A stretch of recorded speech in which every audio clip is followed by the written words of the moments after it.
Hey, what is up everyone, and welcome back to another video. In today's video we are going to be building this nice looking application. We will be using Material UI to do the styling of the components to make it look nicely like this, and it's completely mobile responsive as well. So this application, what it does, it's basically fetching data from an API and then returning it to our React application, and then it gets rendered in the form of these bootcamps. So our data is bootcamps, and they all have some title, some description, price and rating, and we are here able to filter based on the price of the bootcamps. So if I wanted to set the minimum price to 500, it would filter out everything that is more than 500 and less than 2000. As we can see here, I can drag this here to adjust the price. So let's add it to 1000, and now we can see it filters out everything between this price range. So it's a really handy application. We're going to be learning a lot. We're able to sort from lowest to highest, and yeah, so this is the application. It is very simple, and before we start I just want to talk about there are two main ways of actually doing this. The first way is getting all of the data into the front end state and then filtering inside of the front end. Or what we can do, and the second approach is the one we will be doing in this video, is where we filter the data on the back end and get the result back, and then just display it as new state. So this way I think is more effective, especially when you get more data, or whenever your application requires some form of pagination. Doing this filtering with the pagination becomes much more clean than doing it on the front end. Anyway, so in this application we'll be using the MERN stack. So we're going to be setting up a database on MongoDB Atlas, so I'll be showing you how to do that. For the UI we'll be using Material UI, so we're going to be using some of these components. So I would suggest opening up all of these tabs so you can just read along if you don't understand something I'm talking about.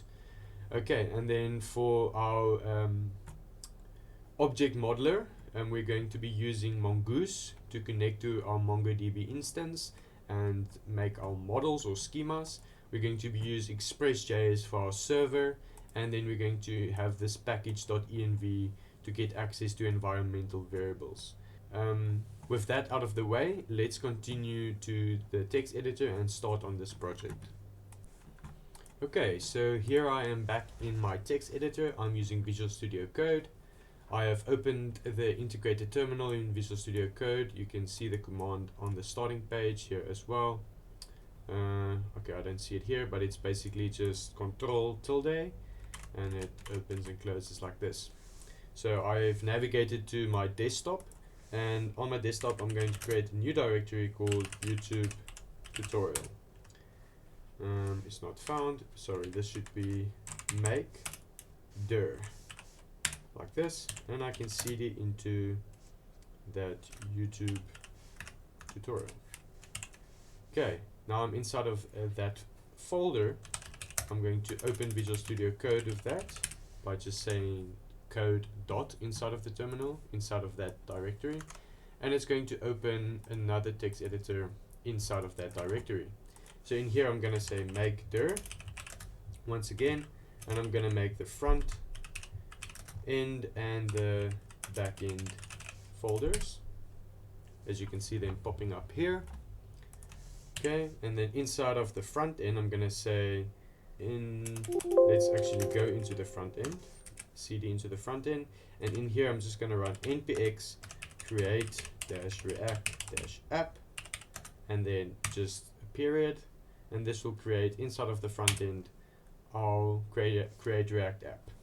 Okay, so I'm going to open up another terminal, and in here I'm going to cd into the back end, and I'm going to be working in here now. In here is where we're going to have to create our own package.json as well as our server.js.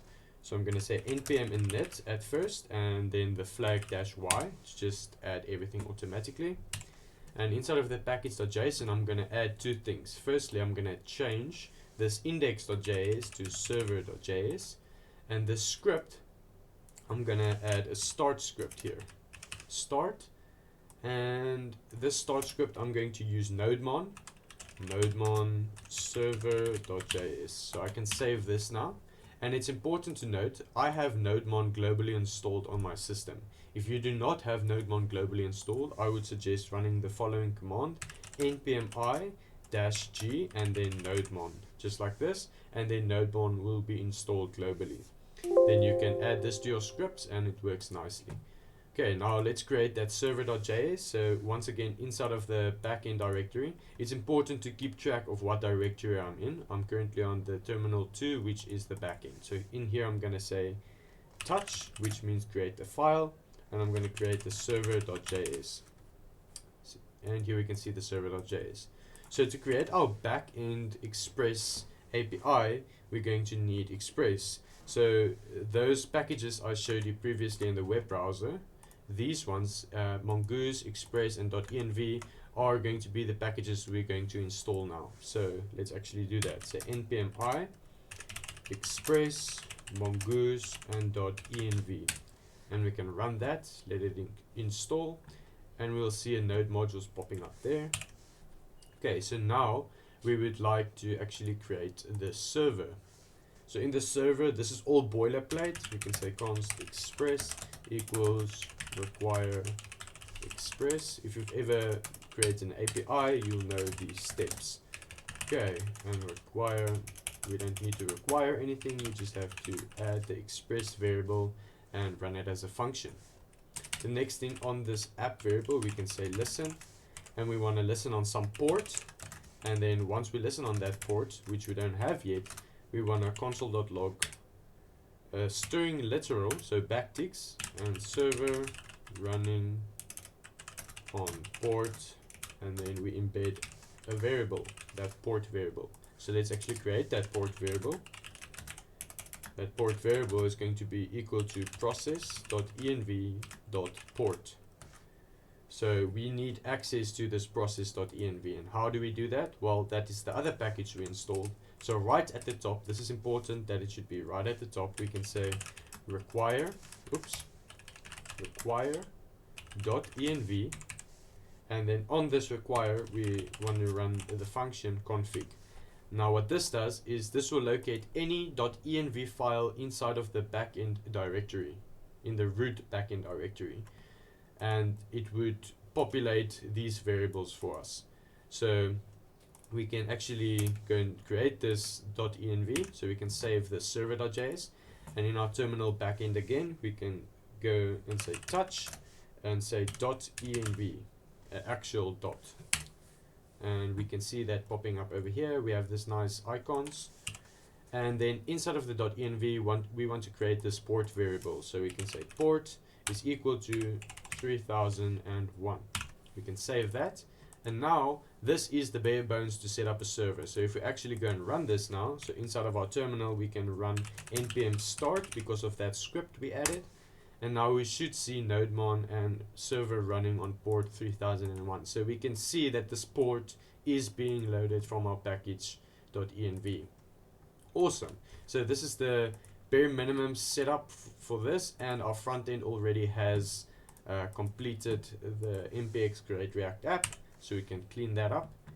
Let's actually go in here and clean up everything we don't need. So in our front end, we will not be needing the app.css, we don't need the app.test, we don't need the, let's keep the index.css, we don't need this logo.svg, we don't need the report or the setup test. So inside of our app.js, this requires us to remove this app.css and the logo.svg. I'm also going to change this into a functional component like this, and then I'm just going to remove everything inside of the app div and just say hello world, and then remove this class here as well because we don't have that class anymore. So this should be fine. And then inside of our index.js, we just need to remove this report web virtuals because we don't have that anymore. And yeah, the rest we can leave just like this and save. Let's actually test if this works. So inside of our terminal in the front end, we run the following command, npm start, and this will bring up a browser with our React app, and we should only see, okay, so we can close this one, so we should only see hello world being displayed.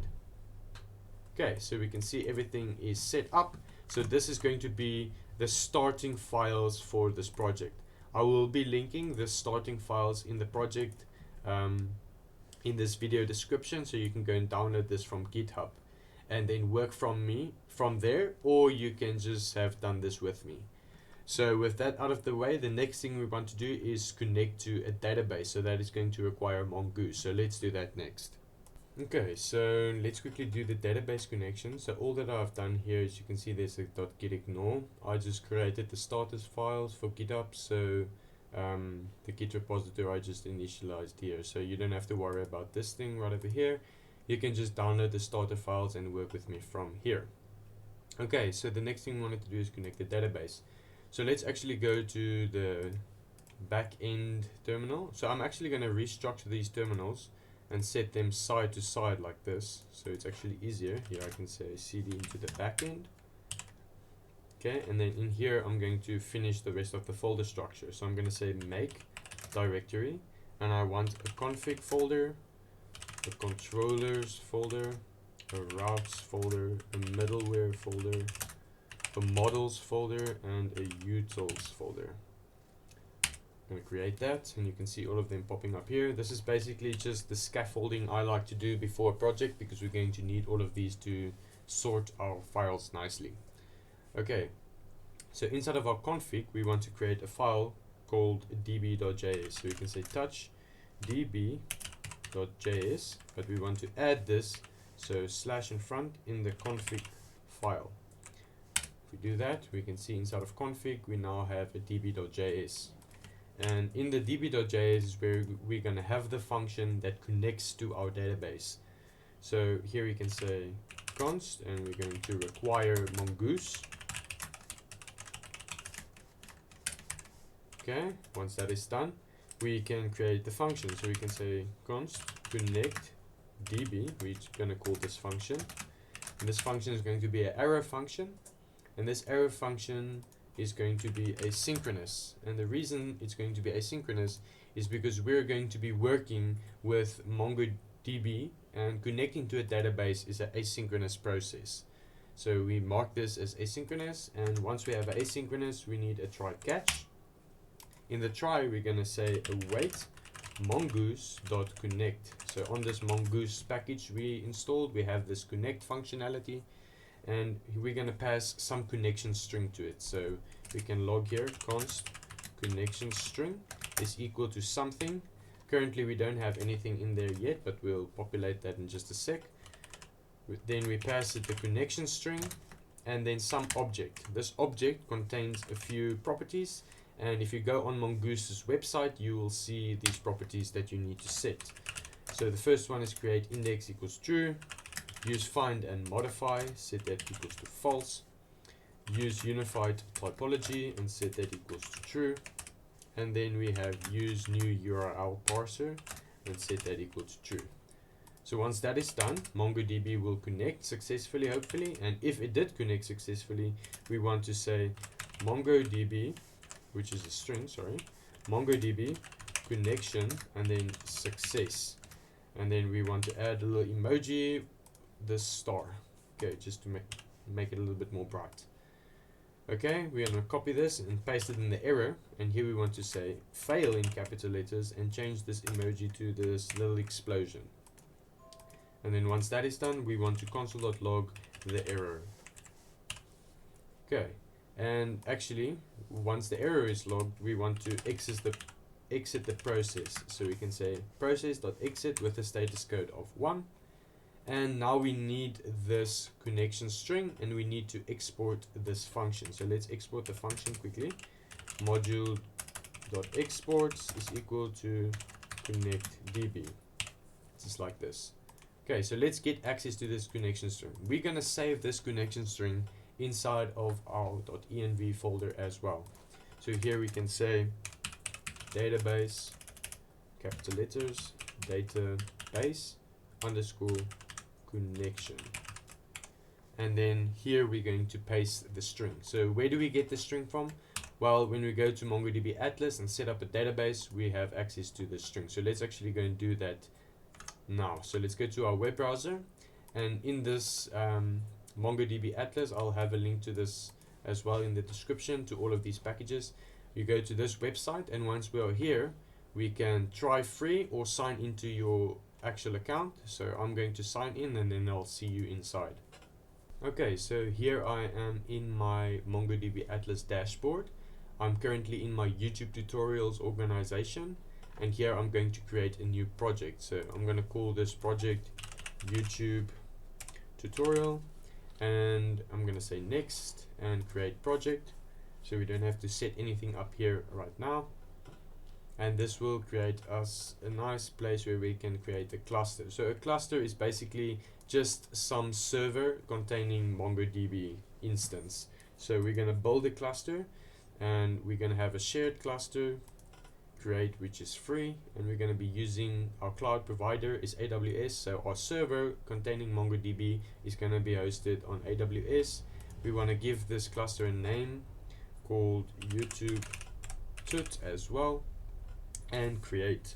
So this will create us a cluster. It would set up a server and MongoDB on it as well. So this is a really nice service.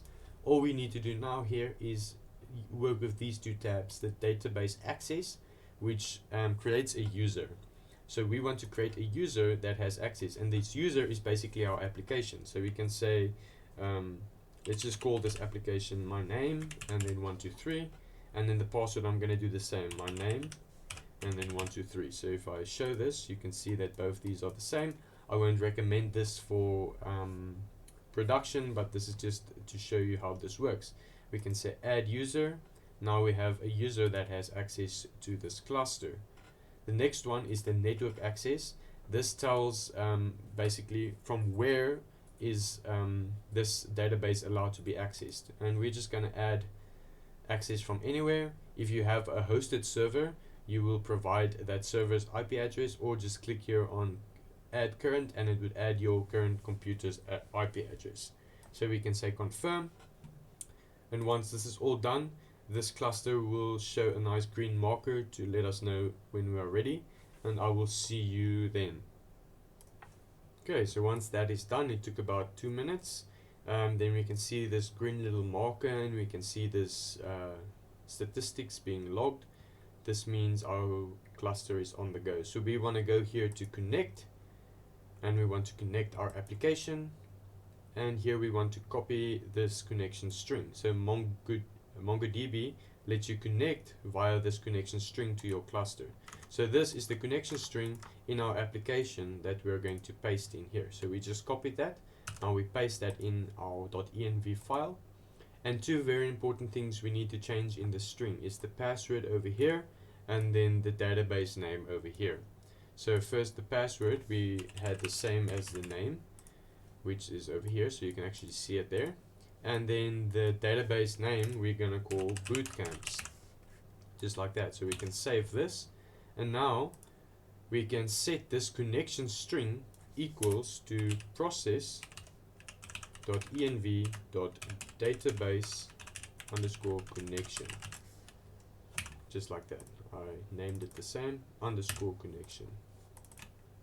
Okay, so now if I actually try this out, and we have this function exported. Now let's go to our main server.js, and in here I'm going to import below this. This should be right at the top. It's important, otherwise you won't have access to the process.env.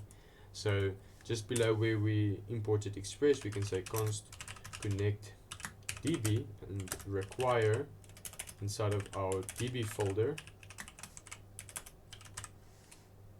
instead of our config folder, we have the db file, and then we can just run that function, connect db, and then this imported, which is incorrect, and save it just like this. Okay, this is wrong, it should be db, and save. Now we can actually try and run this and see if it connects to our cluster. So we can say npm in our backend. We can see here we're in the backend part here. We can say npm start, and let's see if this works. We have our server running on port 3001, and we can see MongoDB connection success with the star. So we will log out the error if there is any error, but for now there is nothing. So the next thing we want to do is actually set up our controllers and our routes for our backend. So instead of our routes, I'm going to create a file called bootcamp routes.js, and in here is where we're going to once again import express by saying require express, and instead of using express app, we're going to use a router. So we can say express, so this router is equal to express.router, and run that as a function. So now we have to export this router, module.export router, and on this router we can have different endpoints for our bootcamps resource. So here we can say router.route, and then we can specify the route endpoint. So this endpoint is just going to be slash, because inside of our server.js we're going to link this up in the next way. So let's actually do that. I think it will make more sense. So in our server.js we need to add two things below the declaration of the app variable. The first is the middleware, the second is the routes. Okay, so the middleware we're going to say app.use, and here we're going to use express.json. So this just allows us to get JSON data sent through the body, the request body. So if you don't know how middleware works, I would suggest go checking out my middleware video. I'll link that in the cards as well. Okay, the next thing we want to do is the routes. So here we want to say app.use, which is basically almost the same as a middleware, but we are routing the incoming request to a specific endpoint. So here we want to say /API/version1/bootcamps. So this is the resource, and then we want to specify the folder where all of its endpoints lies, and it is in the routes folder and then the bootcamp file.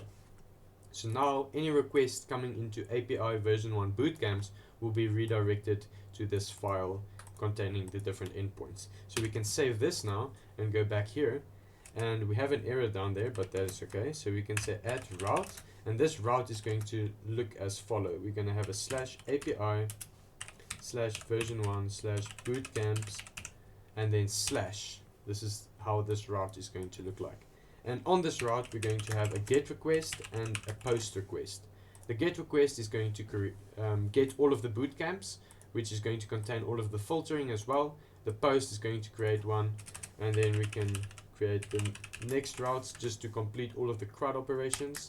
So we have the /ID, and on the /ID we're going to have a put request as well as a delete request. So if you think about the CRUD operations, we have all of them now. We have create, which is the post, we have read, which is the get, we have update, which is the put, and we have delete or destroy, which is the delete. Okay, so this endpoint is going to look as follow. We can say route /API/version1/bootcamps, and then some ID. So this some ID is going to be the unique ID created by MongoDB. Okay, with this out of the way, let's go and create these controller functions that we will pass in here. Okay, so let's do that.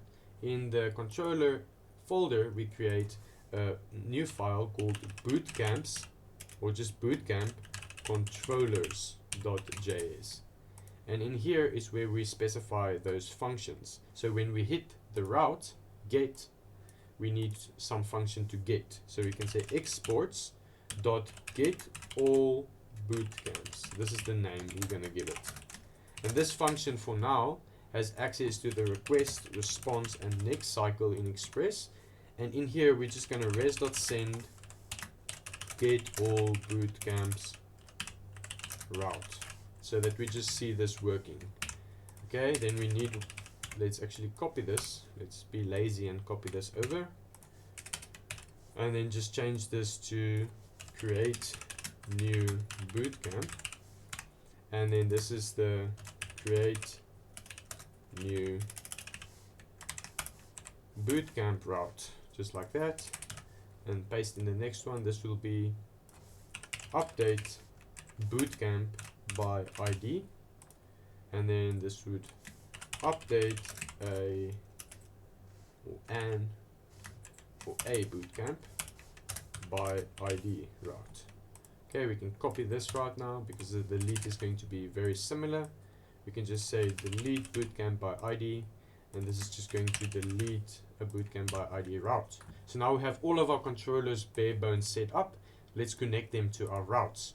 So just below where we declared the express variable, we can say bootcamp controllers and then import that folder. So inside of our controllers folder, we have the bootcamps controller file, which contains all of our bootcamps. So now we can say bootcamp controller inside of the get and say dot, and then we can see all of the methods. We have the get all bootcamps, which is correct, based in the post, and we can say create new bootcamp, which is correct, and do this for all of them. So we can update and then delete.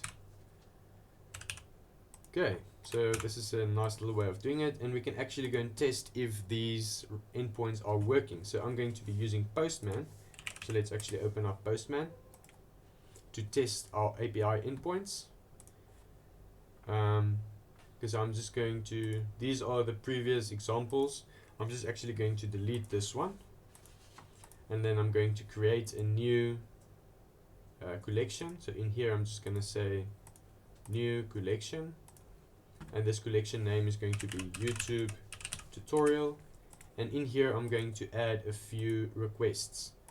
So I'm going to add a request, and this request is going to be get capital all bootcamps, and it's going to go to http localhost 3001 /API/version1/bootcamps. So this is the endpoint, if you remember, that we registered in the server.js. So if we make a get request to that slash route, we should get the endpoint responding to us. Okay, so it can't get this route, cannot get API version 1 bootcamps. So let's actually go and check that. The reason for this is, okay, everything seems fine here. Let's go to the server.js bootcamps /API, not AP1, API version 1. So let's save that and go back here and try and rerun this, and we should see get all bootcamps. So now we want to save this. We have this, so we can just reuse. Okay, the next one is a post request, and we can save this as a post, which is create new bootcamp. Let's just delete that, and we want to save that under YouTube tutorials and save. So let's actually try this out by sending, and we can see the create new bootcamp route. Okay, the next one is for the put, which receives some ID. So I'm just going to add an ID in here, and then send. We can see update by ID, and I'm just going to save this as well. Put, which is update a bootcamp by ID, just like that, under the YouTube tutorials as well. And then the next one is going to be the delete, which also receives an ID, and let's send this, and we can see the delete bootcamp. So all of our routes are working successfully. Delete and save. Okay, so we have all 4 of our CRUD operations working, so now we can start working on the logic inside of the controller. So we have this set up. We can close the server. We can close the routes because we're down here. We're only going to be working in here now. So the next thing we want to do is actually work with our resources. And in order to do that, we have to create a model, because the model allows us to get all the bootcamps and filter, create a new bootcamp into our database. So let's create a bootcamp model. So inside of the models, we create bootcamp.js. So it's standard to make it a singular. So in here, we're going to import mongoose. So we can say mongoose equals require mongoose. And here we're going to build our schema. So we can say const bootcamp schema is equal to new mongoose.schema. So this is how we use the mongoose package to build a schema and validate the data that goes into our database. So we run mongoose.schema and we pass it an object, and this object contains how our schema will look like. And this is the way our schema will look. We have a name which is of type string, and this is going to be required, so we can add the required field, which takes an array, and we want to set the required equals to true, and then the error message is please provide a name to the bootcamp, just like that. And this is going to be unique as well, because we don't want bootcamps with the same name, so we're going to set unique equals to true. So I hope you can see how mongoose works. It's pretty nice. We have the data type, the required field, and the unique. You can set many more fields. You can go to the mongoose documentation to see all of the other validations you can add. So the next field is rating. This is going to be a type of number, and it's going to be required as well. Required, the array true, and then the message please provide a rating for a bootcamp, something like that. Okay, and then the next field is the description, and this is also going to be of type string and is required as well, so we can say true, please provide bootcamp with the description, like this. And then the last one is going to be the price of the bootcamp. The price of the bootcamp is going to be of type number. It's going to be required as well, so we can say true, please provide bootcamp with price, just like that. So now we have our schema. So as I said before, we're going to need to use a model inside of our controllers to work with our database and query and so forth. So this is currently just the validation schema, so we have to turn this validation schema into a model, and we can do that by saying const, and then we say bootcamp. We just give it a name. This model's name is going to be bootcamp, and we can say mongoose.model, and to this model function we pass the name of our model, which is also going to be bootcamp, and then we can pass in here the schema. So we can say bootcamp schema we created up here. So now it will create a model based off of our schema, and then we just export this model by saying module.exports equals bootcamp.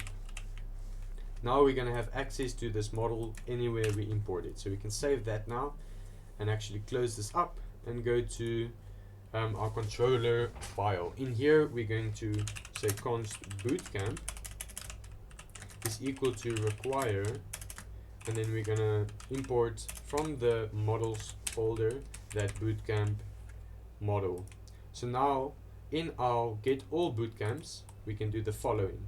First, let's change this function to an asynchronous function, because we're going to be working with the database, and in here we can say const bootcamps is equal to await, and then we take that bootcamp model and run the find function on it. So what this would do is this would send a query to our MongoDB database and then retrieve all of the bootcamps.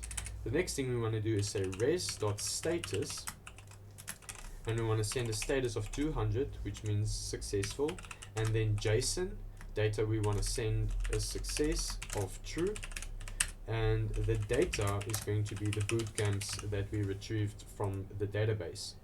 So because this is an asynchronous request, something can happen. So there can be some error between the API and the database, and we need to make provision for this. So next, what I want to do before I actually continue with the rest of the routes is create a global error handling system as well as an asynchronous handler, so we don't have to add a try catch in every single controller. So in order to do this, I'm going to do this really quickly, and if you're interested in seeing a more in-depth video on understanding how this works, I would be glad to make one. But furthermore, just follow me in the following few things. I think it is important to know how to add your own error global error handling. This just makes development easier and getting your errors in a better format for your applications as well. Okay, so in our middleware, I'm going to create two new files. The first one is going to be error handler.js, and the next one is going to be async handler.js. So inside of the error handler, we first need some boilerplate of how an error should be structured. So in our utils, I'm going to create here error response.js file. And in this error response.js file, I'm going to create a class. This class is going to define how an error response is going to look on our API. So we can say class error response, and this class is going to extend the default error from node. And this class is going to have a constructor. The constructor is going to have access to some message we're going to send it, as well as some status code. So you can say status code. And in here we pass to the super of the extend, we pass this message.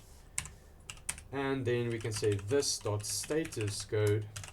So we're creating a new variable inside of this class, and we're setting it equal to the status code that we get from the constructor. And that is basically that. Now we just have to export this. So you can say module.exports is equal to that error response. And we can save this. Now we have some blueprint to structure our errors.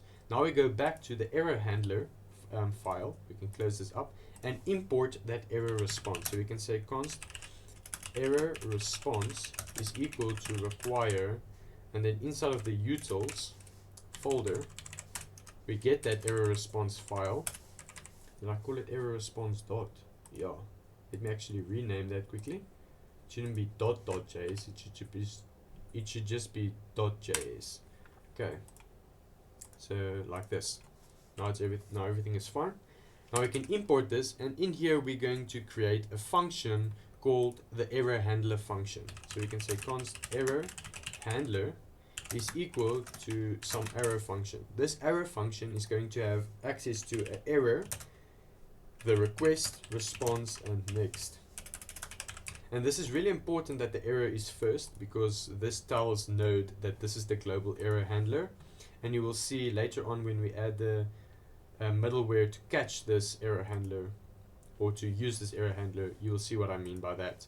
Okay, so firstly, let's actually start building in here. We're gonna console.log the error we receive. So this just is for us as developers to see what the actual error is logged in the console. But now we want to create an error variable, just for in case one of the errors we are checking for is not catched, so that we still are able to see what the error message is.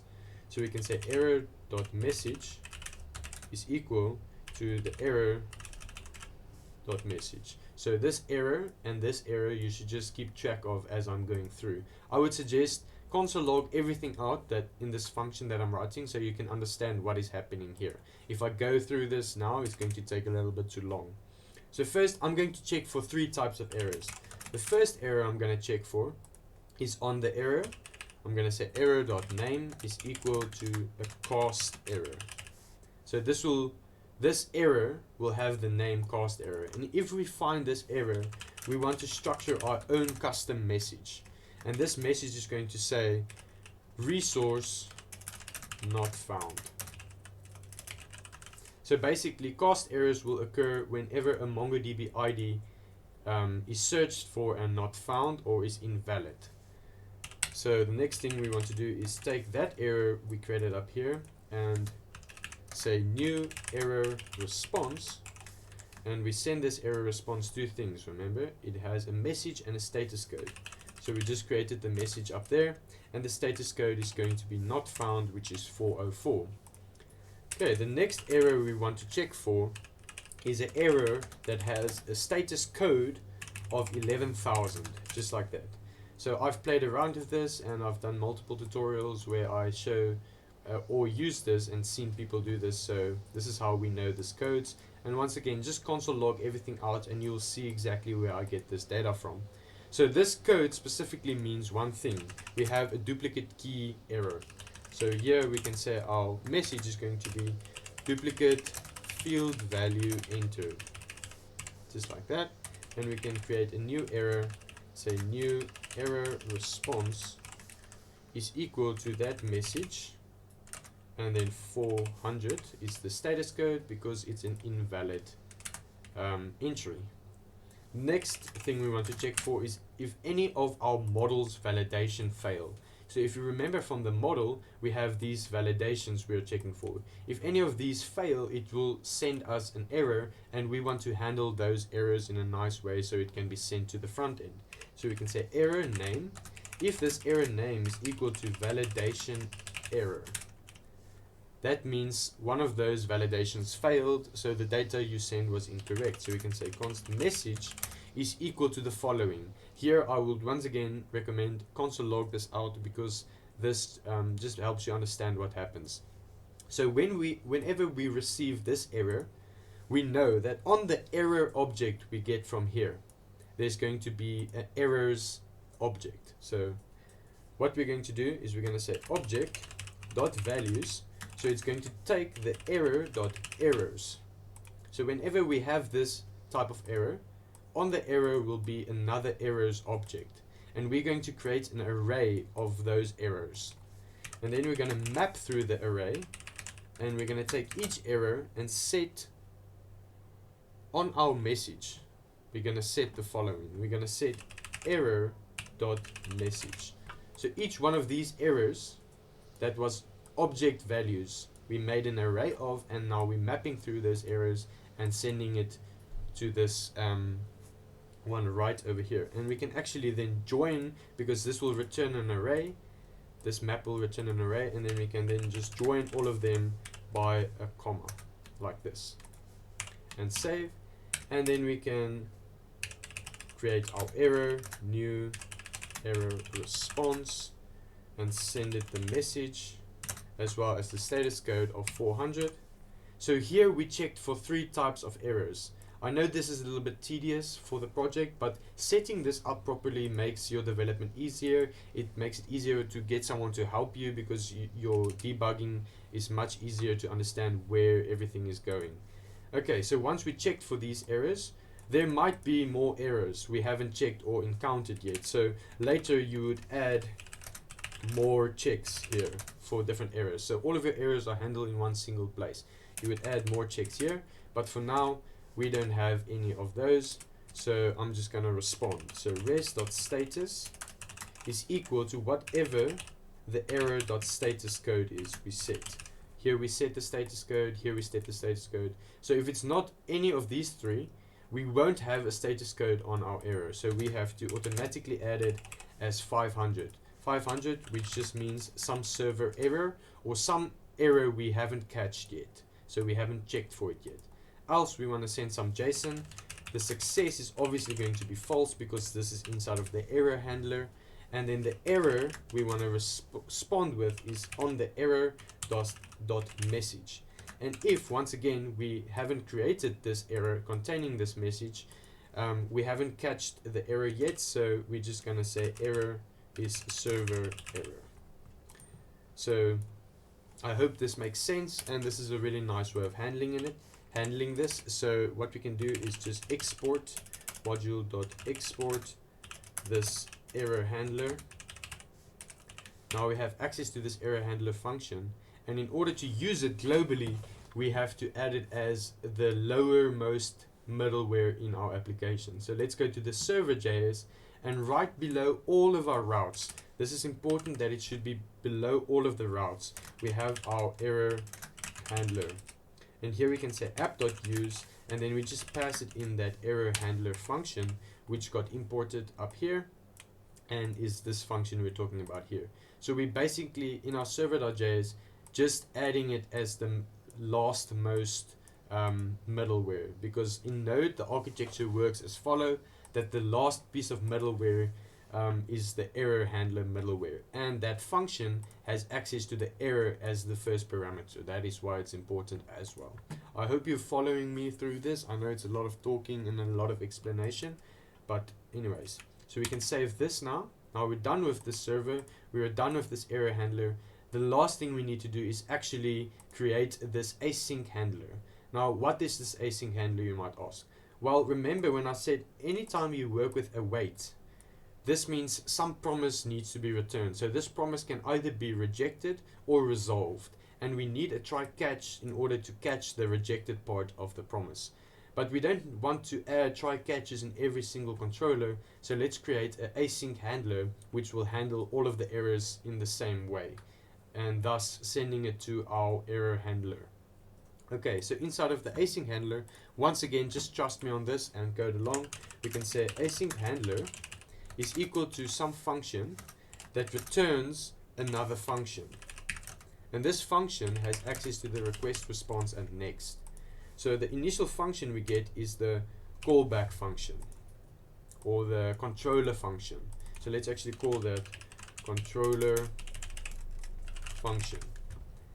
So this function has the parameters of the callback function, and the function that the callback function returns has the request, response, and next. And what this function does is it actually just resolves all of the promises. So we can say promises dot resolve, and you might ask, what promise is it resolving? Well, whatever promise was in the callback function. So this promise over here, it's gonna resolve this. So we can say controller function and add it in there. And this controller function has access to the request, response, and next that gets passed in over here. And then on this, we can just add, if there is an error, we can catch that error and then return the next. Because in Express, we use the next for many different middleware purposes. One of them is handling errors globally.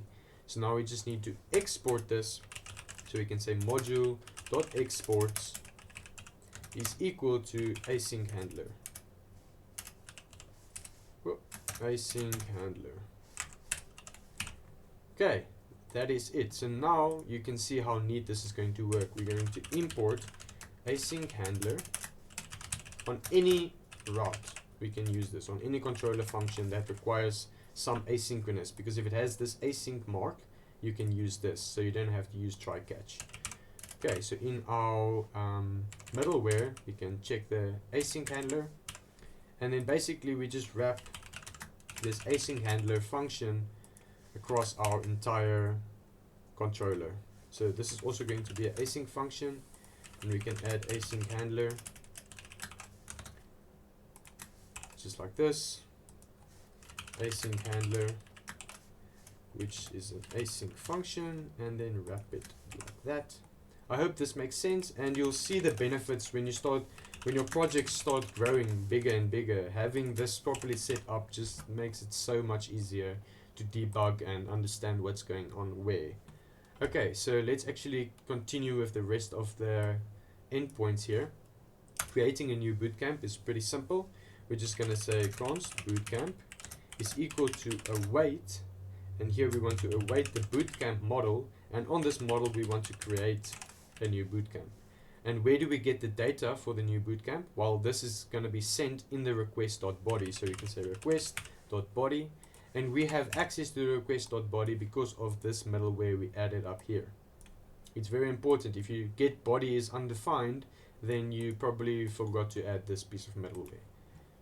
Okay, so that created the bootcamp, and once it created the bootcamp, we can return res.status with 201 and a JSON message of success true, and then the data is just going to be equal to the newly created bootcamp, just like that. And we can save this, and if this data that gets passed to the bootcamp is incorrect, our error handler will manage and send us the correct error. Okay, so the next thing is updating. We're actually going to say const bootcamp is equal to await bootcamp dot find by ID.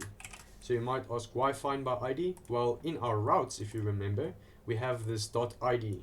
So whatever the bootcamp ID is, it will be passed in the request params. So we can say request dot params dot ID.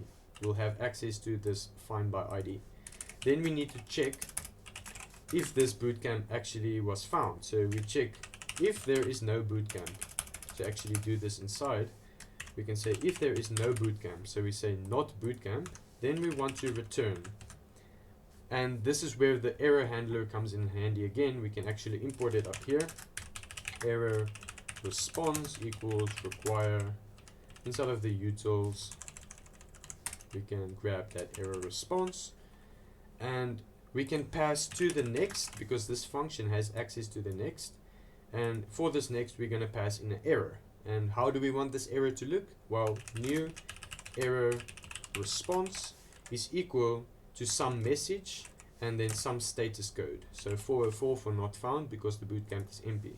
So we can say here with backticks, we can say bootcamp with ID, and then add the ID in here from the request params.id, and then we can say was not found.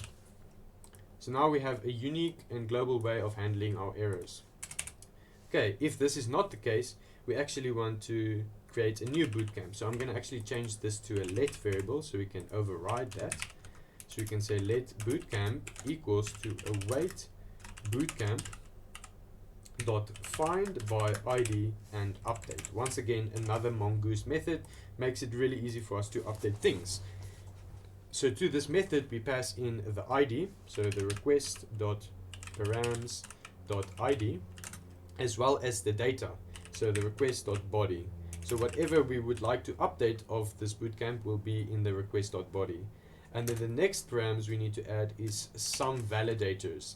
These validators are going to be new, and I'm going to set this new equals to true, and then run validators, set that equals to true. So basically what this means is the new means for this bootcamp that gets returned, we want the newly updated version, and the run validators basically just means when I add the new values, run the validators inside of the model to make sure that it is valid.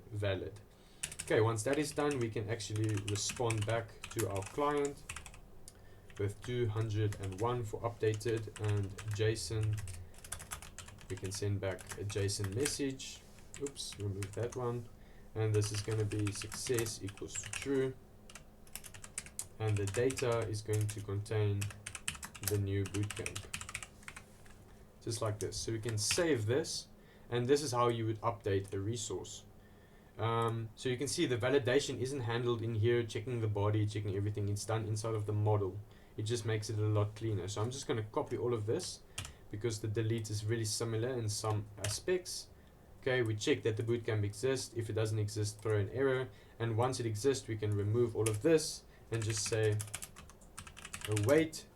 And on the bootcamp we found up here, we can run the function remove. And this will remove the bootcamp from our database. We can return a status of 200 of success, and then the data is just going to be an empty object. So we can save all of this now, and now we can go to Postman once again and check that everything is working. So in Postman, I'm going to go to the post route, and to the body tab, I'm going to choose raw data and set the data type to JSON. And in here, I'm just going to add a name for our bootcamp and set this to bootcamp 1.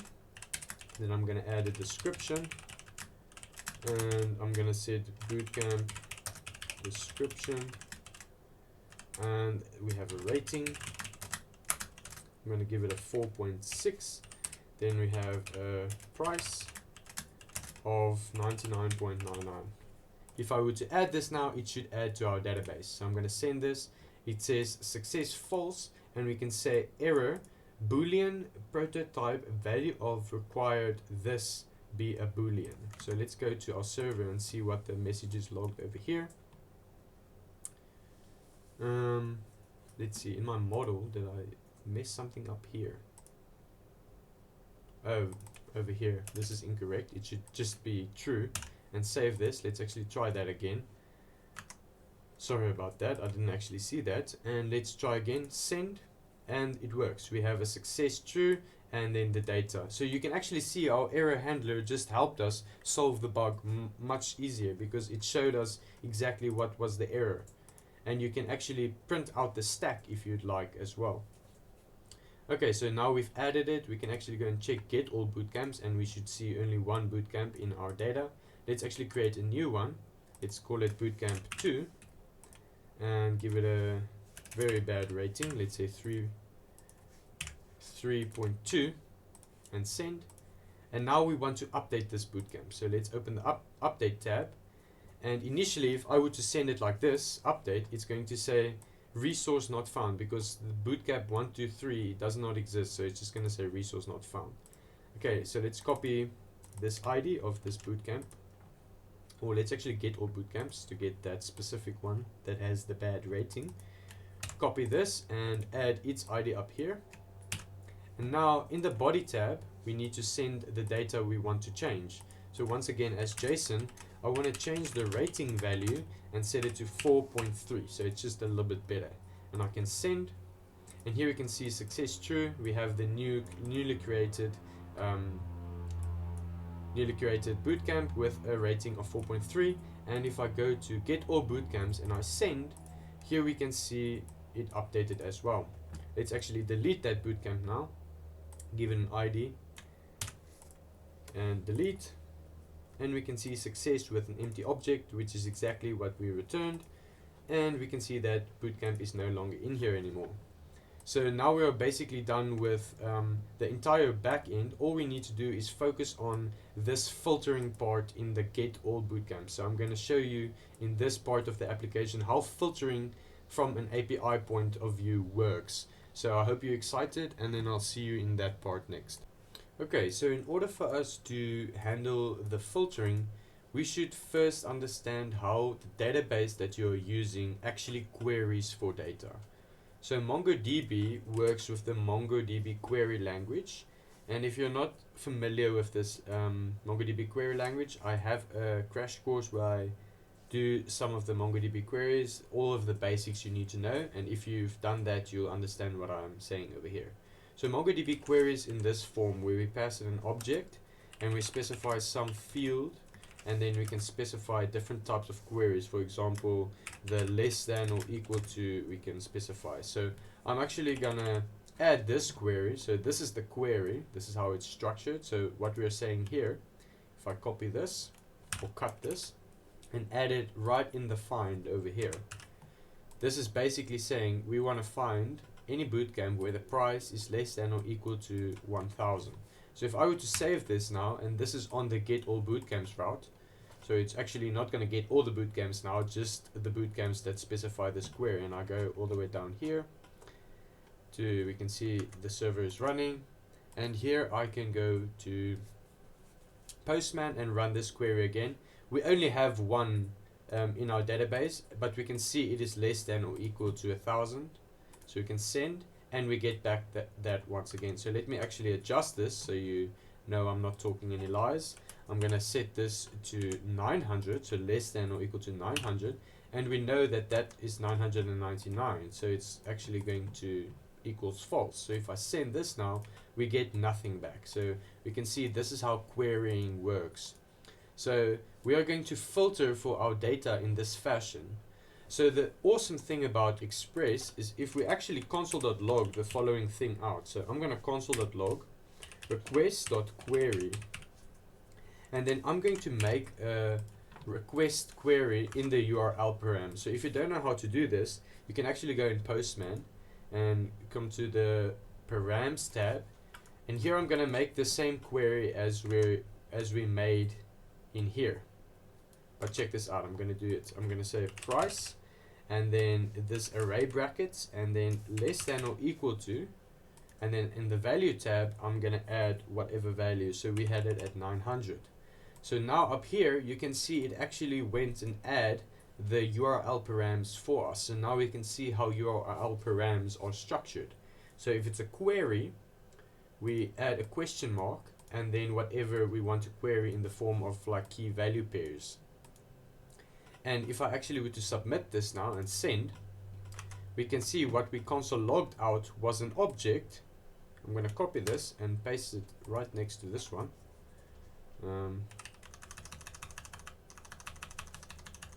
Right over here.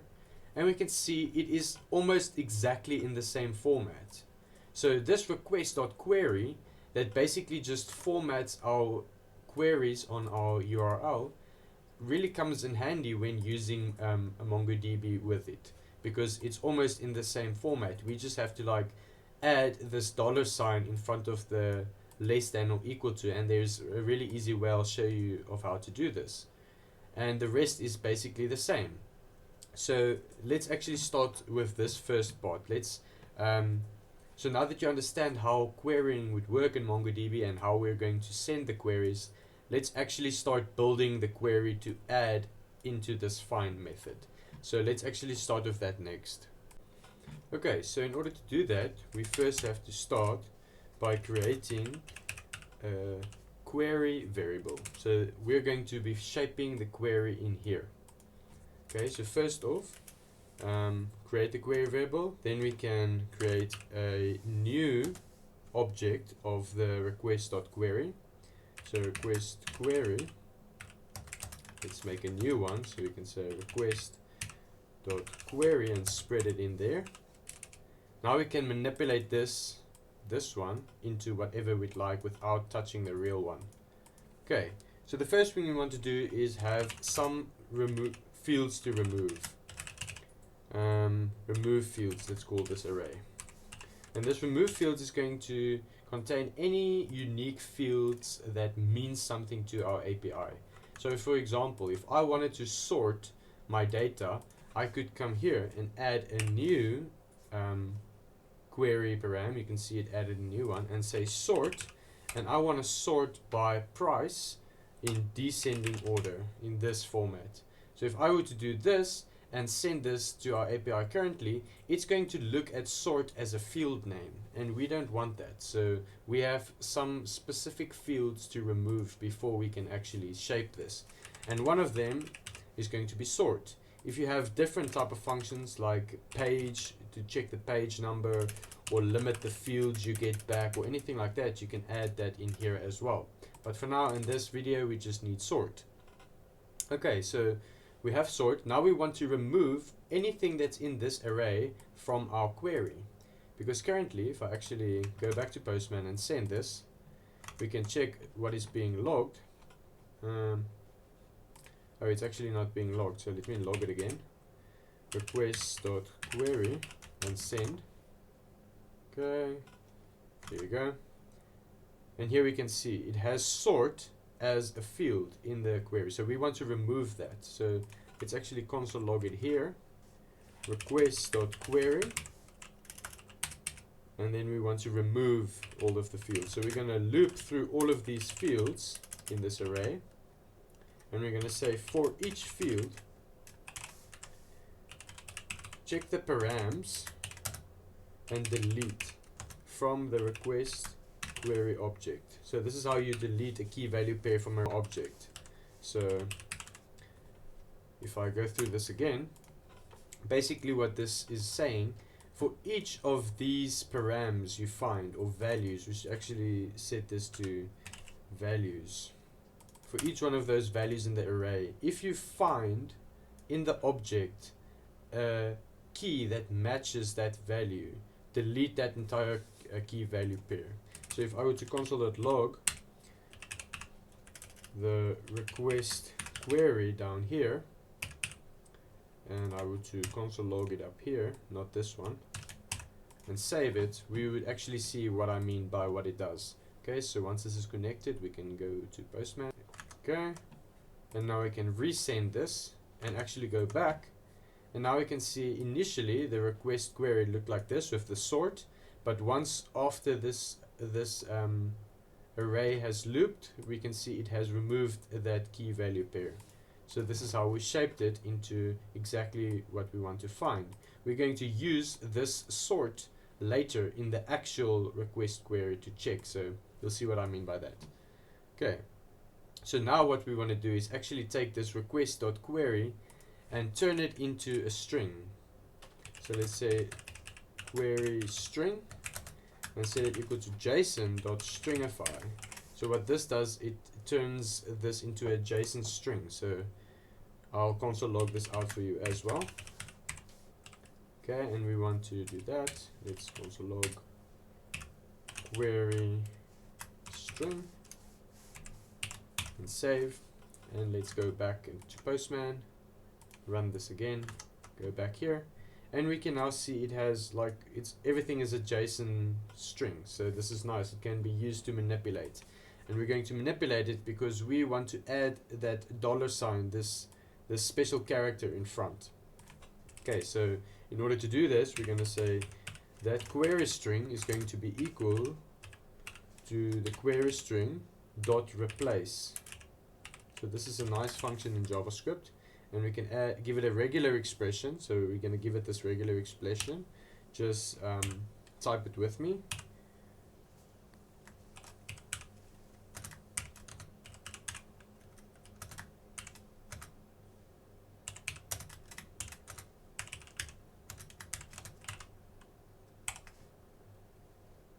Almost done. And then remember the G at the end. And then we need a comma. And then we have some function. This function runs whenever anything in here is matched.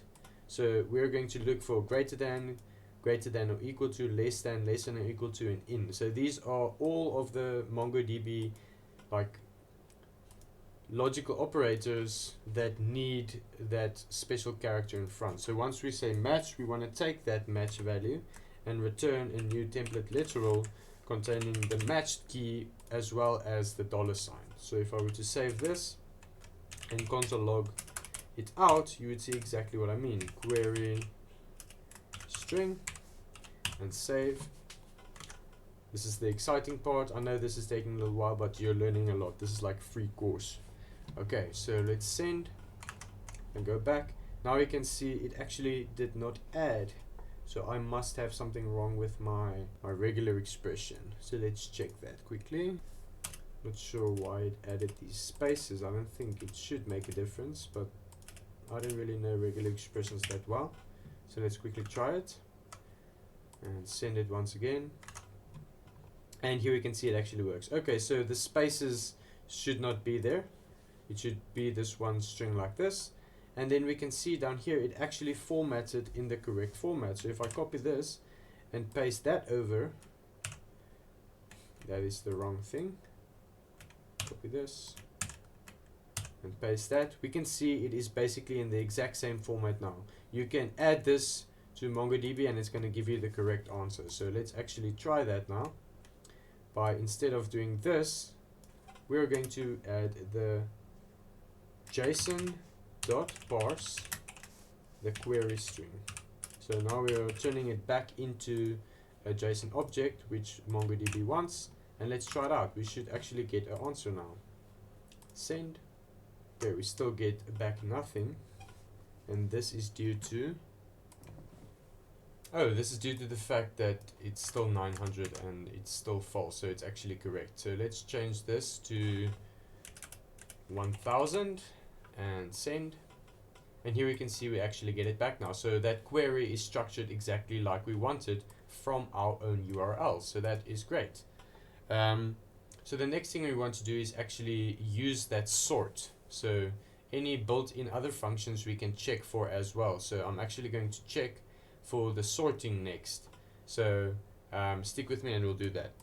Okay, so now that we understand how the querying works, let's actually do the sorting. So before I actually fully await this query, I'm actually going to do the following. I'm just going to remove all of these console.logs. So I'm going to remove this one. I don't think it's necessary now. I think you get the point. So yes, I'm removing all of those. And what I'm going to do is this query variable up there, I'm going to set equal to, instead of saying await bootcamps, I'm not going to say await, so I'm just going to get the promise. So I'm going to say bootcamp dot find and JSON dot parse the query string. So now the query promise is in here. We haven't fully executed it yet. We have just like shaped it and got the promise. So once we await this query, we'll actually get back the filtered results. But before we do that, we want to add a sort. So in MongoDB, once again, if you know how to sort using mongoose, it's really easy. We usually just say find something and then you say dot sort, and then you add a string with the minus for ascending or just nothing for descending. Ascending, sorry, I switched those around. But yeah, so basically we want to add this to our query. So first off, let's check if there was anything to sort. So we're going to say request.query.sort. So now you remember we haven't done anything to the original request.query, so it still has this sort value on it. So we can check if that actually exists, and if that does exist, we want to do the following. We're going to say const sort by array. So these sort bys can be of multiple. You can have multiple sorting filters, if you can set it like that. You can have multiple sorting. So I can set here sort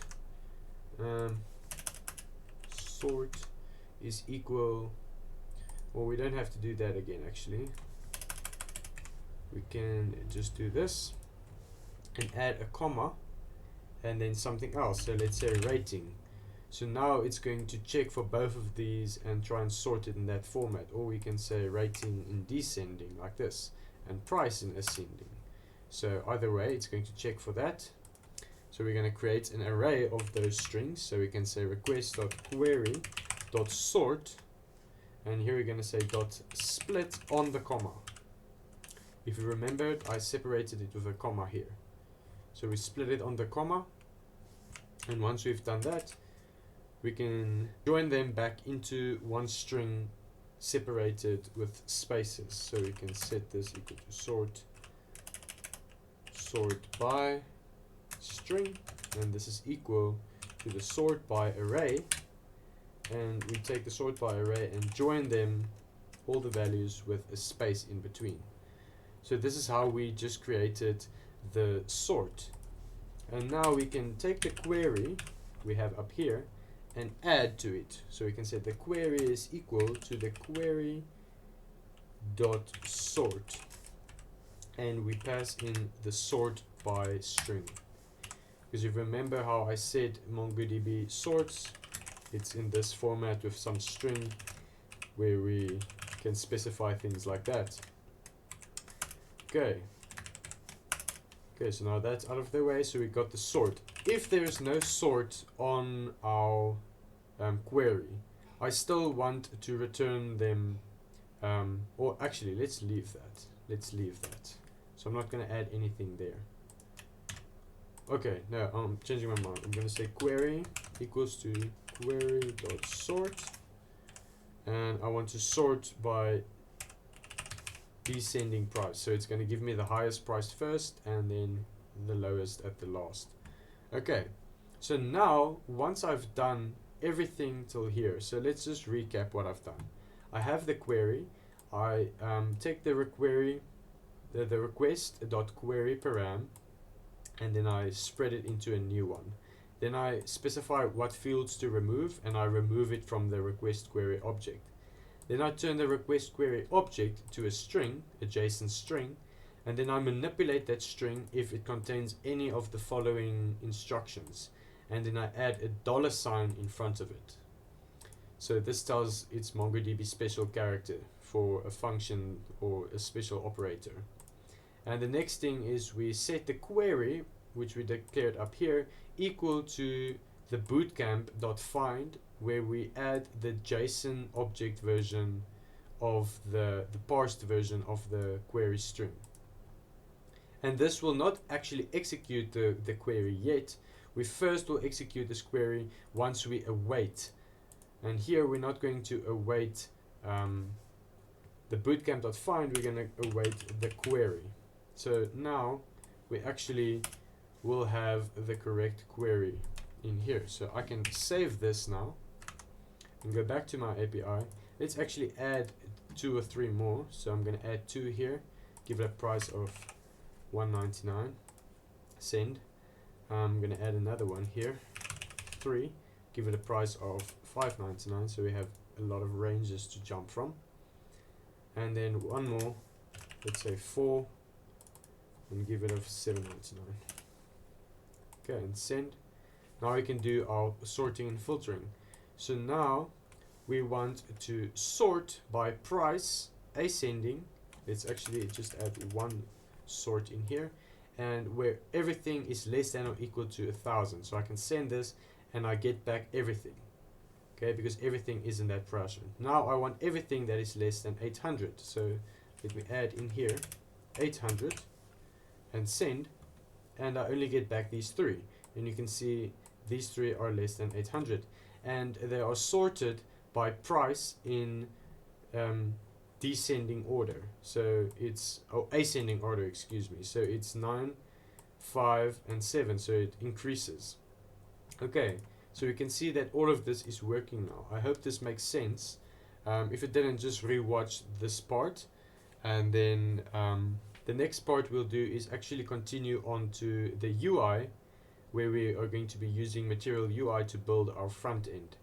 So let's actually play around with this once more. So I'm gonna add everything less than 500. So we should actually just get back the 199. Send, and that is exactly what we do. And we can change the order. Let's change this back to 900 and set the price equals to minus, which means descending, so we get the highest one first. Okay, so this is all working. Okay, so the next part we will continue in the front end folder and work from there. Okay, so if we actually close all of this up, we can stop the backend server, we can stop the front end server, close all of this up, and now we can go into the front end, and we'll have already cleaned up everything here. Now we can actually install all of our dependencies we need in the front end. So we're going to need, so in our front end terminal, we run npm I axios at material -ui /core at material /ui /lab and at material /ui / icons, just like this, and we can run and install all of them. Did I say .core? Yes, I said .core. Like this. Hopefully that's everything. Okay, looks like it installed everything. Now I have those packages installed.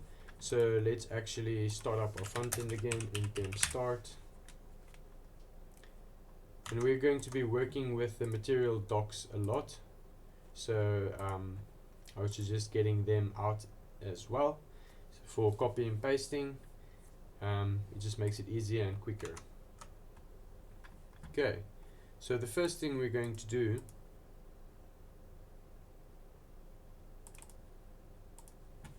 is set up our routing. That's actually something I forgot to install. So we have to say npm I react-router-dom.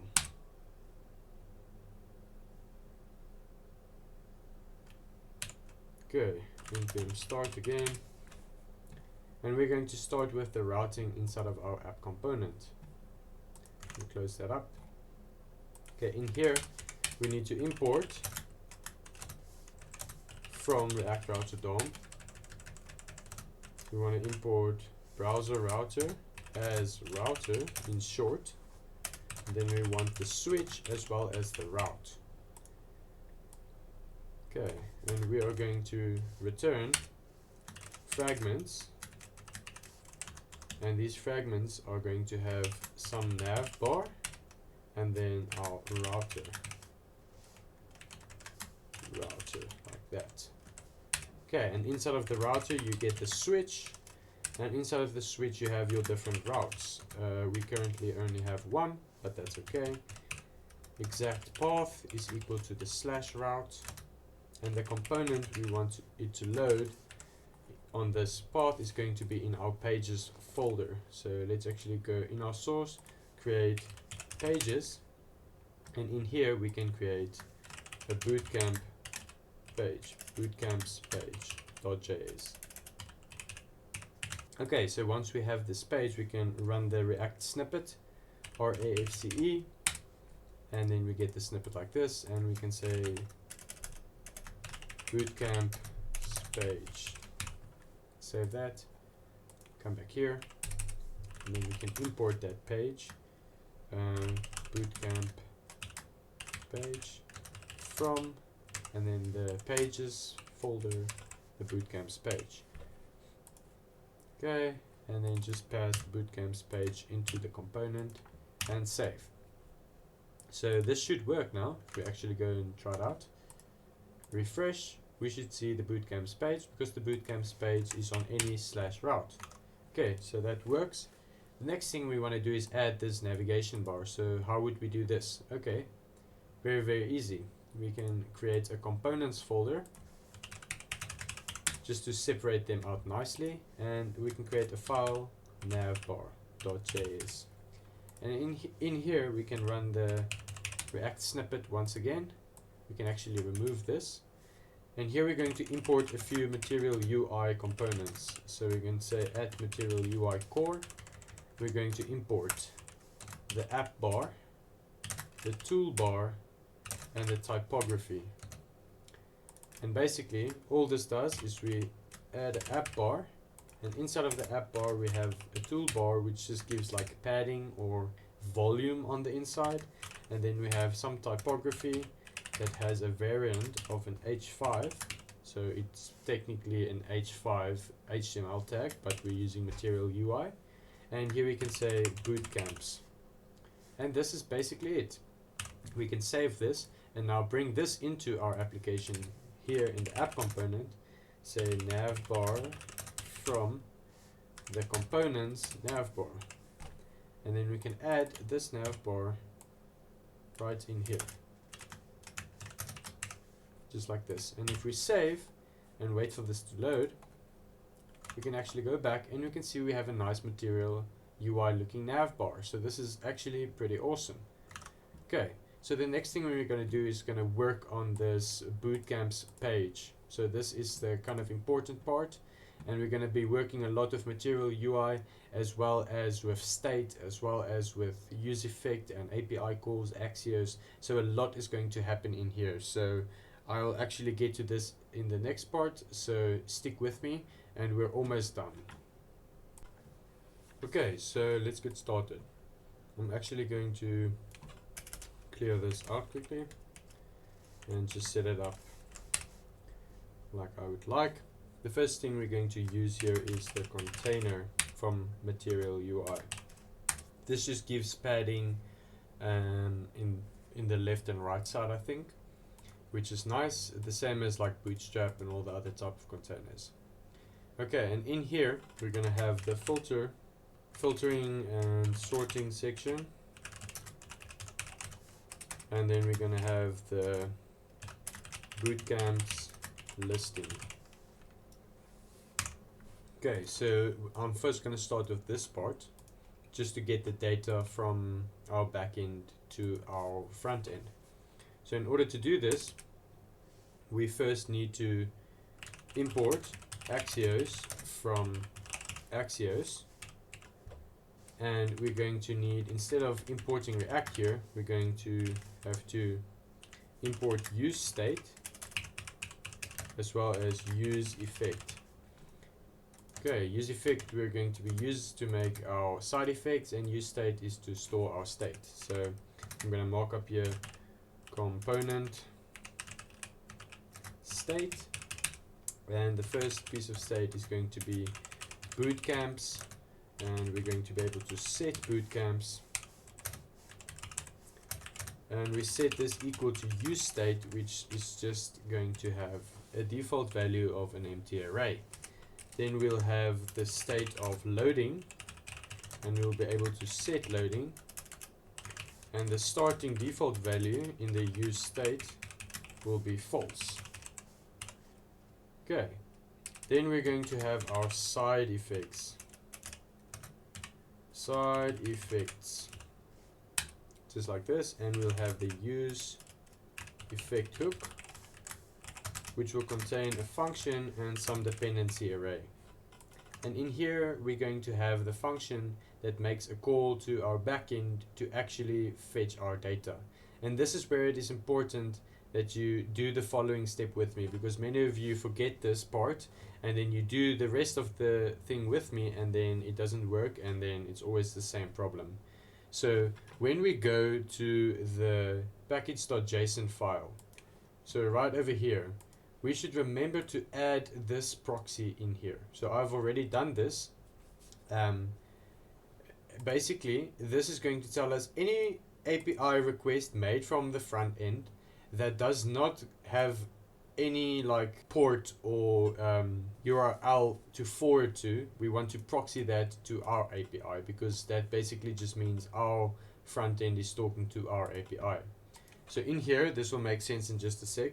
So in here, I'm going to make a function called fetch data, and this function is going to be an arrow function which gets the async flag. And the reason for this is because we're going to have a try catch in here. If we have an error, we're just going to console.log the error response.data. I believe that is how Axios gives you an error. And then we want to make the actual request in here. So we can say const bootcamps, or actually it's going to come in the form of data. So we're going to destructure from the response from Axios. So we say await Axios, and then to this Axios function we pass in a few things. The method is going to be a get method. The URL is going to be, I'm going to use backticks for /API /version1/bootcamps. So you can see here that I'm not prepending it with HTTP localhost 3001, and the reason for this is because we set up a proxy in our package.json, so this would automatically get forwarded to that proxy. Okay, and the other thing we want to add here is the cancel token, and this is going to be equal to new axios.cancel token, and this takes in a function that gets access to the canceller, and we're going to set that canceller equals to a variable we're going to declare up here. So let's say let cancel. So basically what this does is this, whenever the component refreshes like twice or reloads twice because of the useEffect state change, we don't want to make two Axios requests. So we're going to cancel the first one and then take the second one. And you'll see why this happens if you actually remove this from the useEffect.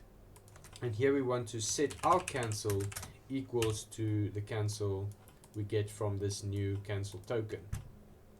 And once we actually get the data from the Axios call, we want to set that to our bootcamp state. So we want to say set bootcamps equal to the data.data, because if you remember, this returns us the data from the Axios call. And then in our API, if I go to the controller, we return the object containing a key data which has the bootcamps. So that is why we are saying data.data. You can console log this out, and then you'll see why I'm doing it like that. Okay, now we have the data here, and then we want to set the loading to false. Set loading to false. We actually never set the loading to true, now that I think about it up here. So we want to say set loading and set it to true, because here we are making the request. Okay, so once we've done that, here we get the data, set loading, here's the error, and we want to run this fetch function. So we can say fetch data, and here we are running it, and we can actually save it right now. Let's save. And this is giving us an error, 3001. Oh, our server is actually not running. So let's actually start our server. We can say npm start. Sorry, silly mistake on my part. I just saw the two terminals and I was like, wait a minute, this is not running. Okay, so let's try this again. Refresh and go in here. We can see that this get request succeeded and we got back the data. So here we have our 4 bootcamps in our database. So that is great. So now let's actually load our data in a nice cards. Okay, so we can close this up. And something I noticed in the navbar is I forgot to add the position prop in here. So we want to add the position equals to static. So this just allows nothing to sit underneath the tool or the app bar initially. Okay, so with that done, we can close that up. And in here we are fetching the data currently. We want to display it under this part over here. So first off, we're going to have a grid, and this grid is going to be of type container. So in Material UI you have two types of grids. You have, I just imported quickly up here, you have a container and you have a grid item. So the grid container is obviously, as it says, the parent. It is like the outer container, and we want to give this a spacing of 2. So once again, Material UI prop for giving a nice spacing between each of the grid items. So first off, we want to check if it is currently loading. Then we want to return a div, and this div is going to not emit for me. Okay, anyway, we have a div, and this div is going to have a class name, and we're going to give it a class type of the Material UI make styles. So this is the first time you're going to use this. So we're going to say make styles from the Material UI core, and then I want to create, outside of the functional component, I want to create a use styles variable and set that equal to make styles as a function. And to this we can pass a few things. I'm actually going to do this, you can do it like in this fashion, or you can do it by returning object. So I'm going to take this out and actually have a function, and this function is going to return this object. And this function will have access to the Material UI theme. So here we are able to play around a little bit with the theme. Okay, so this is only if you want to like style different things based off of certain conditions. So I'm actually only going to do it like this and give it class names. So the first class name I have here is called root, and I'm going to give it to this container over here. So I can say class name is equal to classes dot root, and we don't actually have this classes, so let's create that up here. And we can say Material UI styles, and we can say const classes is equal to the use style hook we created up there, so this one here. And this root is going to have a margin top of 20 pixels.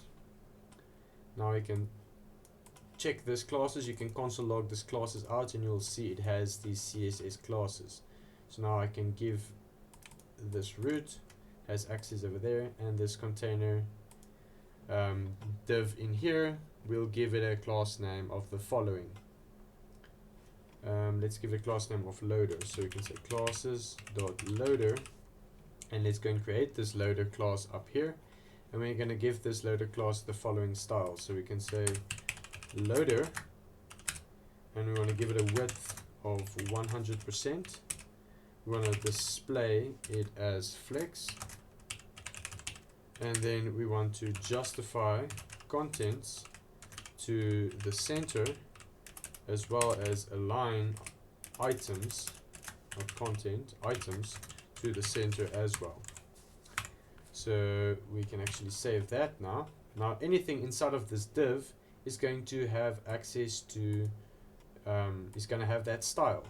So what do we want inside of this div? Well, when it is loading, we want to display a loader. So Material UI has a loader as well called circular progress, just like that. And to this component, once it's imported at the top, I'm going to auto import it the whole time. And here we can set the size prop to 3 rem, and the thickness of the spinner equals to 5. Okay. Else, if this is not the case, so if it is not loading, that means our API request is done and we either have data or not.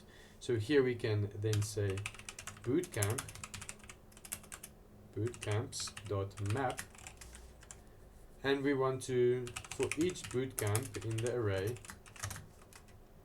we want to create a grid item, a Material UI grid item, just like this. And in here, we can specify the bootcamp card. Bootcamp card. We're going to create this component in just a sec. and we're going to pass it as props the bootcamp we are looping over, just like that. And to this grid item we can specify the key, because we need that in lists, so we can say bootcamp dot underscore ID, and we can specify the breakpoint. So extra small, we're going to set this equals to 12, we have small equals to 6, we have medium 4, and large 3. So these are just the breakpoints for the grid to make them mobile and shaped differently in different breakpoints. So it's pretty nice doing that. Okay, so we have to create this bootcamp card component now. So first let's actually just create a basic one. So we can say bootcamp card.js in the components folder and just run rafce. Gonna delete that and just extract the bootcamp. And in here I'm basically just gonna have a paragraph for now that logs the bootcamp.name. Now we can save this and actually import this card and save. Now we can go in view and we can see all of our bootcamps being logged out like this. So we're actually making progress. Okay, so let's see if it's loading. We should see the spinner, so you can see the spinner actually loading. Okay, so the next thing I want to do is style this bootcamp card. So in here we're going to be using Material UI as well. So it's going to look as follow. We're going to have the card component, and we're going to have a card header from Material UI, and this will be a self-closing tag, and this card header will contain an avatar, and this avatar will be of the avatar component of Material UI. And then we can give it a title as a prop, title, and our title is going to be equal to some typography, which is going to be a variant of an h6, and we can close this up and then add the bootcamp.name in there. Okay, so this is the the card header. Now we want the card content. So once again, that is imported. Everything is being imported at the top, and then we can add another piece of typography with a variant of caption. We can close it up and add the bootcamp.description, just like this. Okay, once that is done, we can add another typography with a variant of an h6 and a gutter bottom, so just some margin at the bottom, like this, and this will contain the bootcamp.price. I'm going to show you a nice way to format prices in just a second. Now we want the rating component, and this rating component comes from the labs, the Material UI lab, so we have to import it in a specific way. So we have to say import rating from @Material UI lab /rating, just like this. So now we have access to this rating component, and this rating component takes in a few things. We have the value, which is equal to bootcamp.rating. We have read-only property, so if you don't add the read-only property, you can have hover effects and click events and so forth. We're going to give it a name of bootcamp.name. We're going to give it a size of small, and we're going to give it a precision of 0.5. So if you have something like 4.7, it's not going to show up here, but you can add a precision of 0.1 as well. But I'm going to add it as 0.5 because it just looks more clearer and nicer in my opinion. So that's it for the card content. The next part is the card actions. So card actions are all of the buttons you saw at the bottom. So we have a Material UI button, and it's going to have a variant of contained, and we have a size of small. we give it a color of primary, just like that, and then we can close it up and say book now for the bootcamp. Okay, just like that, and we can create another button. This one is also small. This is not going to be contained or outlined, it's just going to be a normal text button with the color of primary, and the text will just be learn more, just like that. We can save this and go back, and here we can see the bootcamps being styled. I think this looks pretty nice, and this is all, if you inspect, it's completely mobile, so if I do this, it dynamically changes. So this is great. I absolutely love this. The data and the stars are being populated. Obviously this button has no like working properties, but that is totally fine. And yeah, so let me just show you how to format the prices quickly. So I'm just gonna close this up again.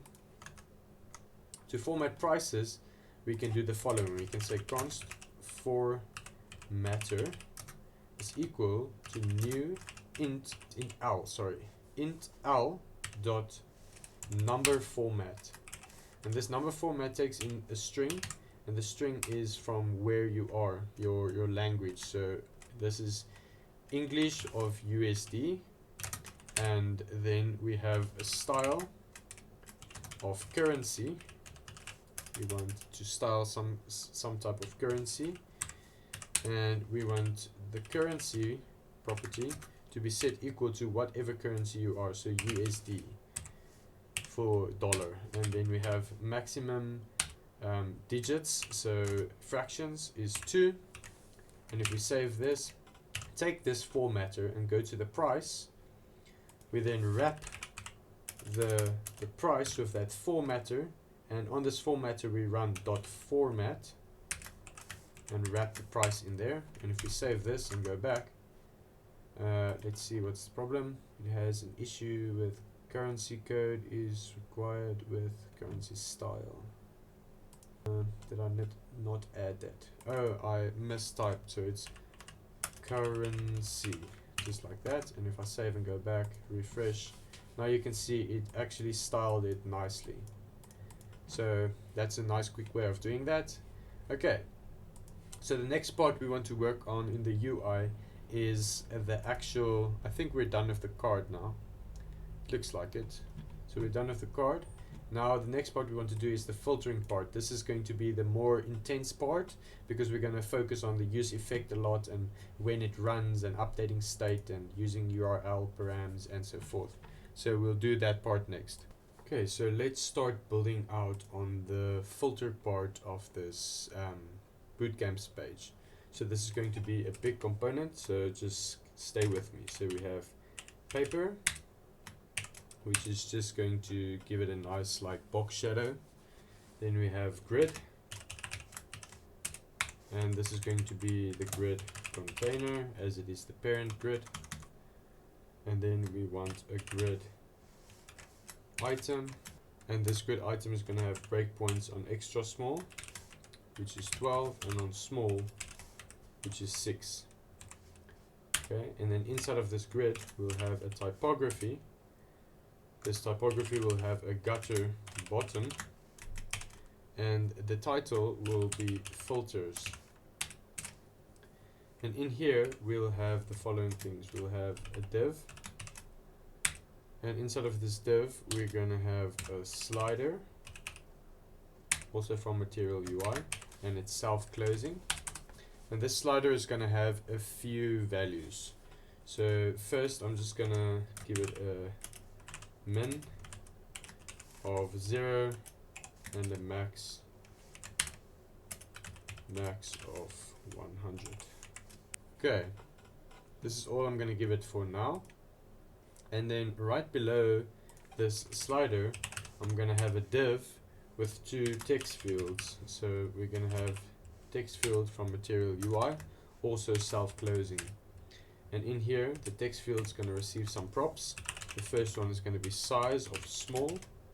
Then I'm going to have an ID. I'm going to give it an ID, and this ID is going to be lower for lower bound.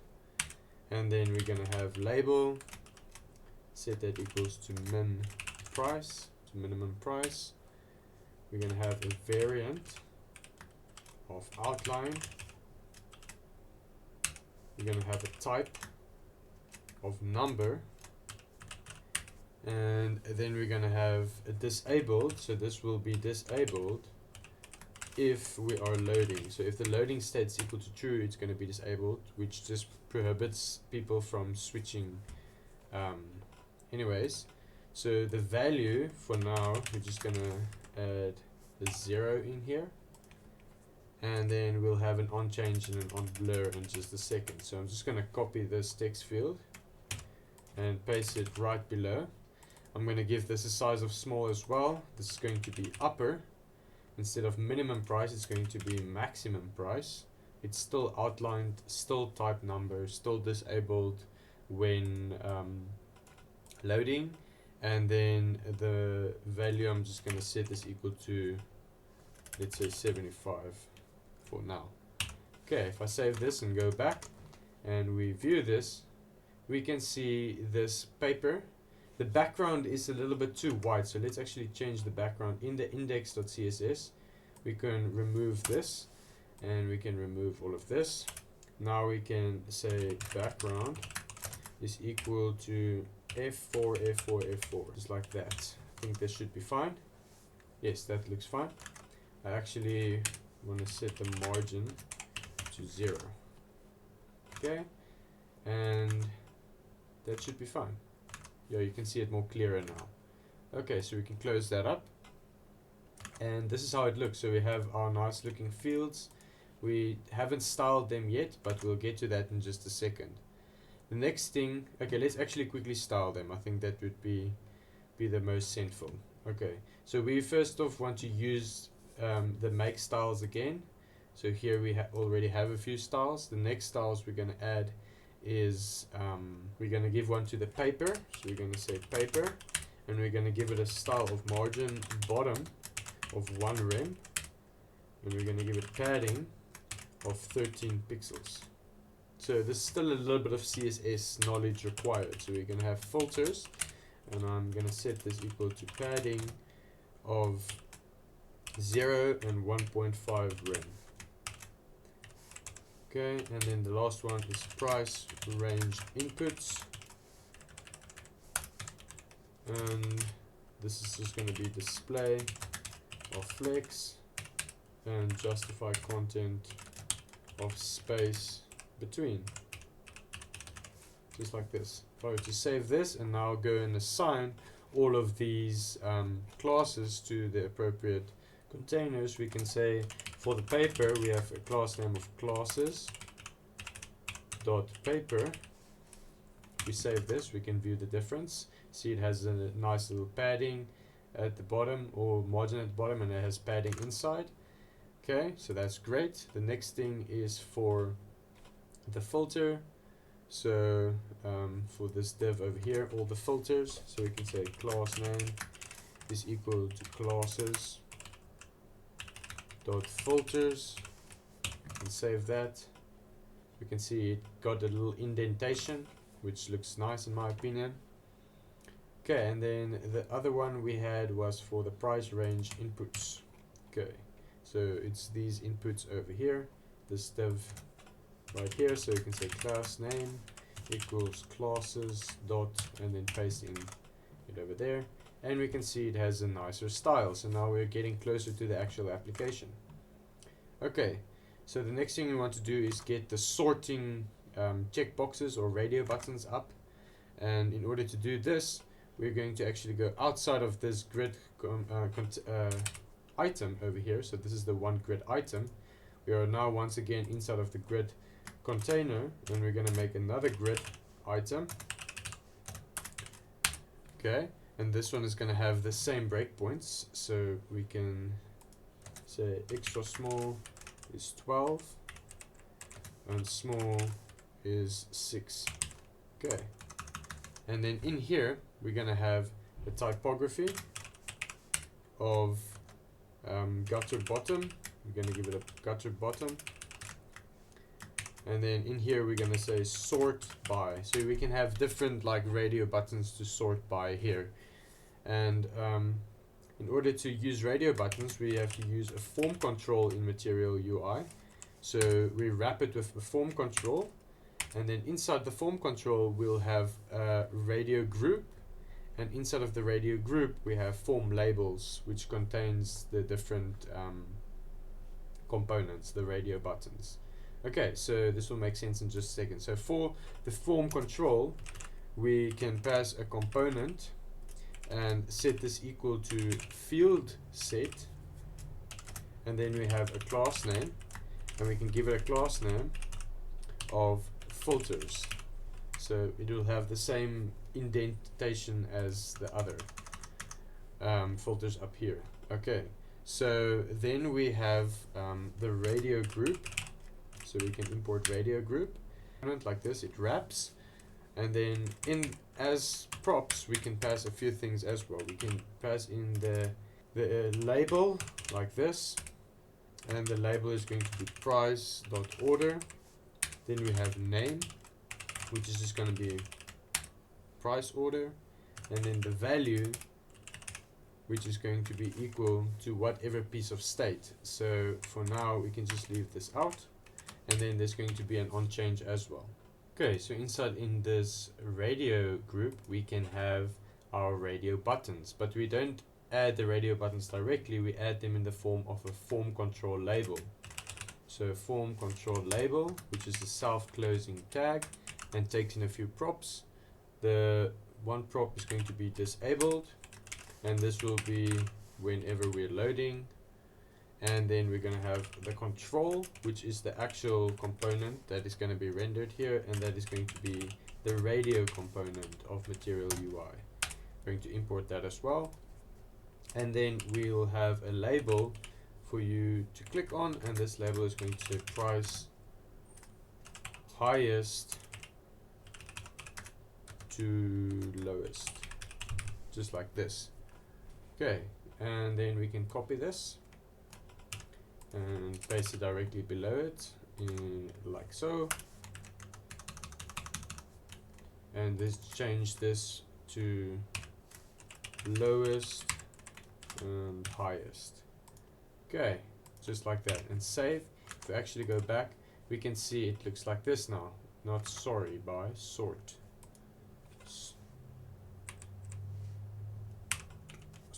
by. There we go. Now it kind of looks like our application we saw in the beginning. The only thing, this doesn't work yet, so we still have to get this to work. Okay, so in order to get this to work, we're going to need to hook up states. So the text fields are going to need some value states and on-change handlers, as well as the sort by form control, or the radio group that's going to change whether you choose from high to low or low to high. So we'll set up that state and handle that in the next part. So let's do that next. Okay, in order to hook up the state, the first thing we need to hook up is our slider. Our slider over here currently only has a min and a max value, and we're going to adjust that in just a second. So we're going to keep the min at 1, but we're going to change the maximum value to some slider max state. So slider max state, so what I mean by that is I'm going to call it the following. So I can say const slider max, and I'm going to set this equal to set slider max, and this is going to use state, and this is going to equal some value, and I'm going to set that value equals to 1000 just as a starter. Okay, and then I'm going to add that value inside of our slider. So at the max I'm going to say slider max value. Okay, so if I save this and go back now, we can see it currently has a max value of 1000. We can't actually view it now, but what we can do now is pass in a value prop, and this value prop should be an array of 2 values because we want to have a range slider. So I'm going to call this piece of state price range, and I'm gonna create that piece of state up here as well. Const price range is equal to set price range use state, and this will record the two values of the slider. So I'm going to say 25 and 75, and I'm going to save this. And if we go back now, we can see it has two little dots, and in order to view the labels on these dots, we can activate another prop on the slider, and this prop is called value label display, and we're going to set this equal to auto, the string auto. And if we do that and go back, we can see when we hover or actually try and adjust it, it displays the label. So now we actually want to allow this to be changed, so we want an onChange handler. And basically what this onChange handler does, it runs a function, and this function has access to the event of the onChange as well as the new value. And what we're going to do is we're going to set price range equal to the new value, because this new value allows us to switch these values around like this. So we can see the max is set to 1000, which is our slider max, and now that onChange allows us to adjust the slider. Don't know why it's laggy like this right now. I think it's because my computer is recording and everything. But anyway, there you can see it works nicely. So another thing we want to add on the slider is a onChange committed. So whenever I let go of one of the controls, so this is not committed yet, this is not committed yet, the moment I let go, then it is committed. Then it will run whatever function we add in here. So we can say on slider commit handler, and this is a function we're going to create up here. Just below our useEffect, we can create this function. This function will have access to the following. We'll have access to the event as well as the new value, so the committed new value. And what we want to do is run some build filter range, or build range filter function that we're going to create. So let's actually create that down here. So you can say build range filter, and basically this is just going to accept some new value we want to add to the filter. And basically we're actually then going to send that new filter to our backend. So we actually want a piece of state for this useEffect to watch. So I'm gonna create something here called filter and set filter. So we could actually use state, and I'm just gonna give this currently this filter, I'm gonna give it a value of an empty string. Now I want this useEffect in the dependency array to watch this filter. Whenever this piece of state changes, I want the useEffect to run again. This is what this dependency array does. So whenever the filter changes, and when is the filter going to change? Whenever I build a filter. And to this build filter, I'm passing the new value. I hope this makes sense. So basically whenever I commit a value, I want to refresh. So I'm building a new filter. And basically what I'm going to do in this build new filter is I'm going to redirect to save the old filter in the URL. So whenever we refresh, it gets saved. So I'm going to quickly say const URL filter is equal to backticks, and I'm going to add a question mark and then the price, and then greater than or equal to equal, and then we add the new value.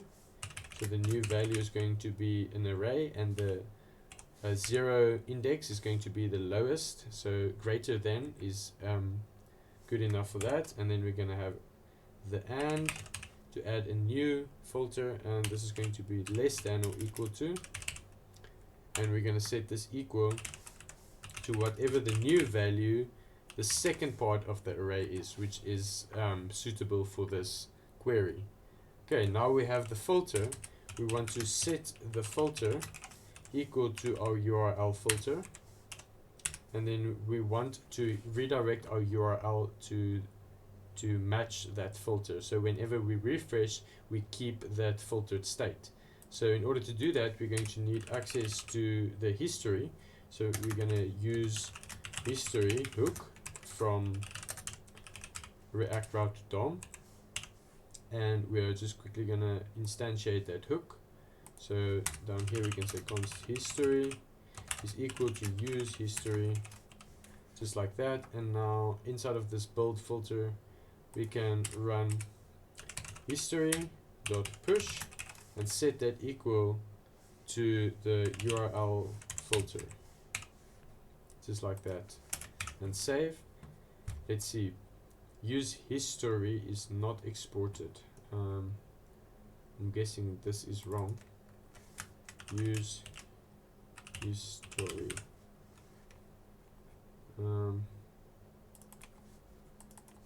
Use history. Okay. Let's try it again. Okay, now it works. So now whenever I change this, we can see it redirects and the URL params get added up here, and it actually makes the query. This doesn't update correctly though, so if I were to adjust this down here, we can see it's not sending the correct query yet, because that is what should happen in the useEffect, and we're not doing that yet. So we're only creating the URL filter over here, and we're setting the filter equals to the same string. So now in our useEffect, what we're going to do, we're going to check here. Okay, so it's actually backspace. Let's close that up. So it's in the fetch. So inside of the fetch, we're going to do the following. Here we load the true, and then we want to build some query. So inside of the try, I'm going to create a query variable, and this query variable is going to be shaped. So we're going to say if there is currently something in the params. And what I mean by this is, if we check here, there's currently some query inside of the param. And how do we check this? Well, we can use another hook of React Route DOM called useLocation, and we can say useLocation and just initialize it as well. So we can say location is equal to useLocation. And what this allows us to do is have access to the search params. So if I actually were to go console.log and log out the location.search, we should see the string being logged. So I'm just gonna close that if statement quickly and refresh and go into inspect and the console, and here we can see it's logging out this search params. So this is exactly what is up here. So now we have access to that. So we want to check if that location.params actually exist. We want to do the following. So let me go down here and actually make a variable called params, which is equal to location.search if there is something there. So then we want location.search, else we want null. So this variable should be equal to null. So inside of a useEffect, we once again want to check this, because this is something we want to track. If our URL params ever change, we want to change our query, because that states, according to our front end, that the query has changed. I hope that makes sense. Okay, and in here, we check if there is no params. If there is params, sorry, and there is no filter, so the filter state is empty, then we want to set the query equals to whatever is inside of the params, so that can reinitiate that same query to the database whenever you refresh, because when you refresh, your state goes away. So else, if this is not true, we want to set the query equals to whatever the filter string is. Okay, and once that is done, we actually want to use this query inside of our Bootcamp. So I'm just going to add it in here like this and save. And another thing I want to do, I see I never used this cancel token, is in a useEffect, when we return a function, this function gets ran whenever the component dismount. So we want to return a function that just calls this cancel, so it doesn't call the API twice. So if we actually go and try this out now, and we were to refresh, it would actually give us the correct data. If we check up here, it says greater than or equal to 0 and less than or equal to 990. So I'm going to actually make it less. Okay, so we have problems with the state update. It says here data.data.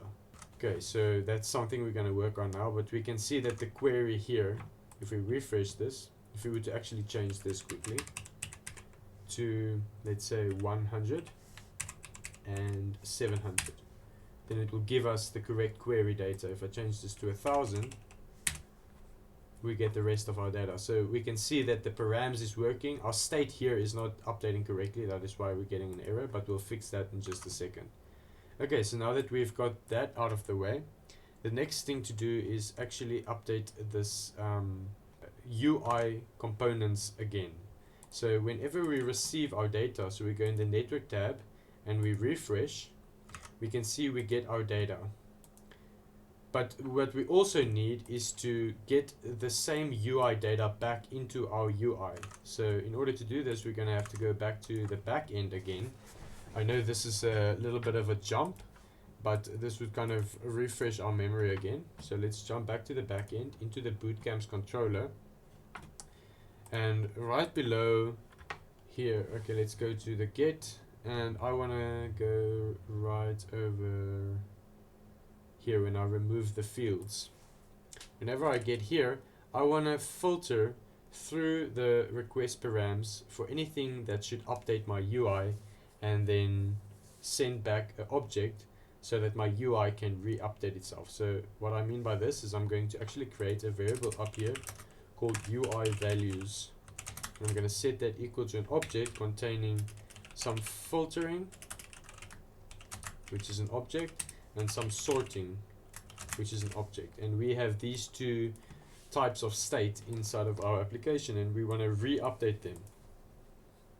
So what I'm going to do here is, once I get to the request query and I remove all of the fields that should be removed, I want to do the following. I want to say filter keys is equal to object.values, or not values, excuse me, object.keys, because we said filter keys, and we want the request query.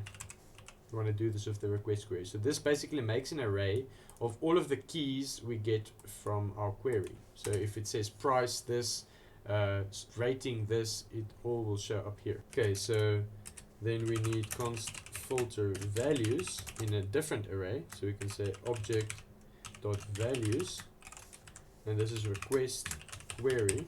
Okay, now we have two arrays. Now we want to loop over each one of the keys. So for each key, so for each value and its index, we want to do the following. We want to update the UI values object up there, and we want to change the filtering. What do we want to do with the filtering? We want to add whatever key we are looping through to this object and give its value whatever the filtered value at that index is. I hope that makes sense. Okay, so once we have that, we have a populated UI filtering, so we know what happened on the UI with the filtering, so we can just send back that exact state. Okay, the next thing we need to do is inside of the filtering. So here, when we check if there is filtering, we want to update the filtering state of the UI. So right below here, we can loop through the sort by array for each value, and then we're going to check. We're first going to create a variable called order to determine what order the sort by is. Is it ascending or is it descending order? So we first check if the value we get, its first character, is equal to a negative sign. This means we are looking for a descending order. So we're going to set order equals to descending. Descending. Okay. Else the order is ascending, which probably makes sense because if it doesn't have the minus sign in front, it is automatically the opposite of the other one. Okay, so we then want to say UI values dot sorting, and we want to set the value dot replace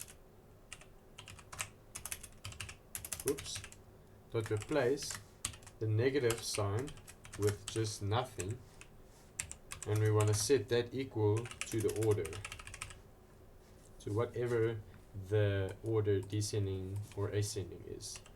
So if you were to check this out, if we were to save this now and actually go back to our API and try and refresh here, and let's go to our network panel and inspect. If we refresh, we should see more data being returned. Okay, we're actually not returning this data yet, now that I think about it. Yeah, we're only returning the bootcamp. So we actually want to return this variable as well, the UI values. So let's actually do that. We can add that in our response. Down here, we just say UI values and save. And now try and refresh again. It should give us our data. And then in our network panel, we can view the data being sent back. There is a filter with the price greater than 25 and less than 510. So now we can update the state based on that. So let's actually fix those text fields because they are still not correct. There's one last thing I want to do on the back end, and that's just getting the maximum and minimum price of the bootcamp. So I'm going to say const max price is equal to await bootcamp dot find, and I want to sort by the price in descending, and then I want to limit to only one document, and I want to select from this document not the underscore ID, and I want to select the price. So this will return an array value, and then I can get the minimum value, so I can say const min price is equal to await. You'll see why I get this in just a second. It's kind of neat. It helps update the UI better. So get the lowest and highest value. So this is just going to be the complete opposite. And we can limit by 1 and select not the underscore ID. So we're minusing the underscore ID, and then we're selecting the price. So I hope this makes sense. So we're basically going through, we're checking, we're sorting them, and then we're only taking the first one because in the descending order, the first one is the highest price, and in the ascending order, the first one is the lowest price. So now I can set in my UI values, actually, I'm going to set the max price equals to the max price we got from up here, which is an array. We're going to take the first value because there's only one in, and then the price field. So I'm going to do the exact same for the minimum. So I'm just going to change this to minimum and this to minimum, and I'm going to save. So now if I go back and I refresh, we can actually see the following. Let me refresh this page. We can see the following data. In the UI values, we've got the max price, which is 999, and the minimum price, which is 199.99. Okay, so this can help us to update this accordingly. So let's do that, and then we're basically finished with the project. Okay, so I'm done with that piece here in the back end, so we can close that up. We're back inside of the front end bootcamps, and all we need to do now is figure out the rest of the changes. So in my slider, what I want to do is everything here is still fine. Yeah, we just want to give it a disabled, and this should be disabled whenever we are loading. Okay, the text fields, we need to add the correct values in. So this value is going to be equal to price range, and I'm going to take the lowermost bound because it's this text field over here. So if I were to refresh this now, it should actually update, but it's not yet. But let's actually continue. We can say price range over here and set that equals to the uppermost bound and save. And now if we actually would change it, it's still going to give an error there. Okay, that's just due to the fact, let's see, what is this? Oh, okay. In our error here, we want to check the following thing. Axios actually gives you this option when you're using the cancellation token. So we can check if this axios dot is cancel this error.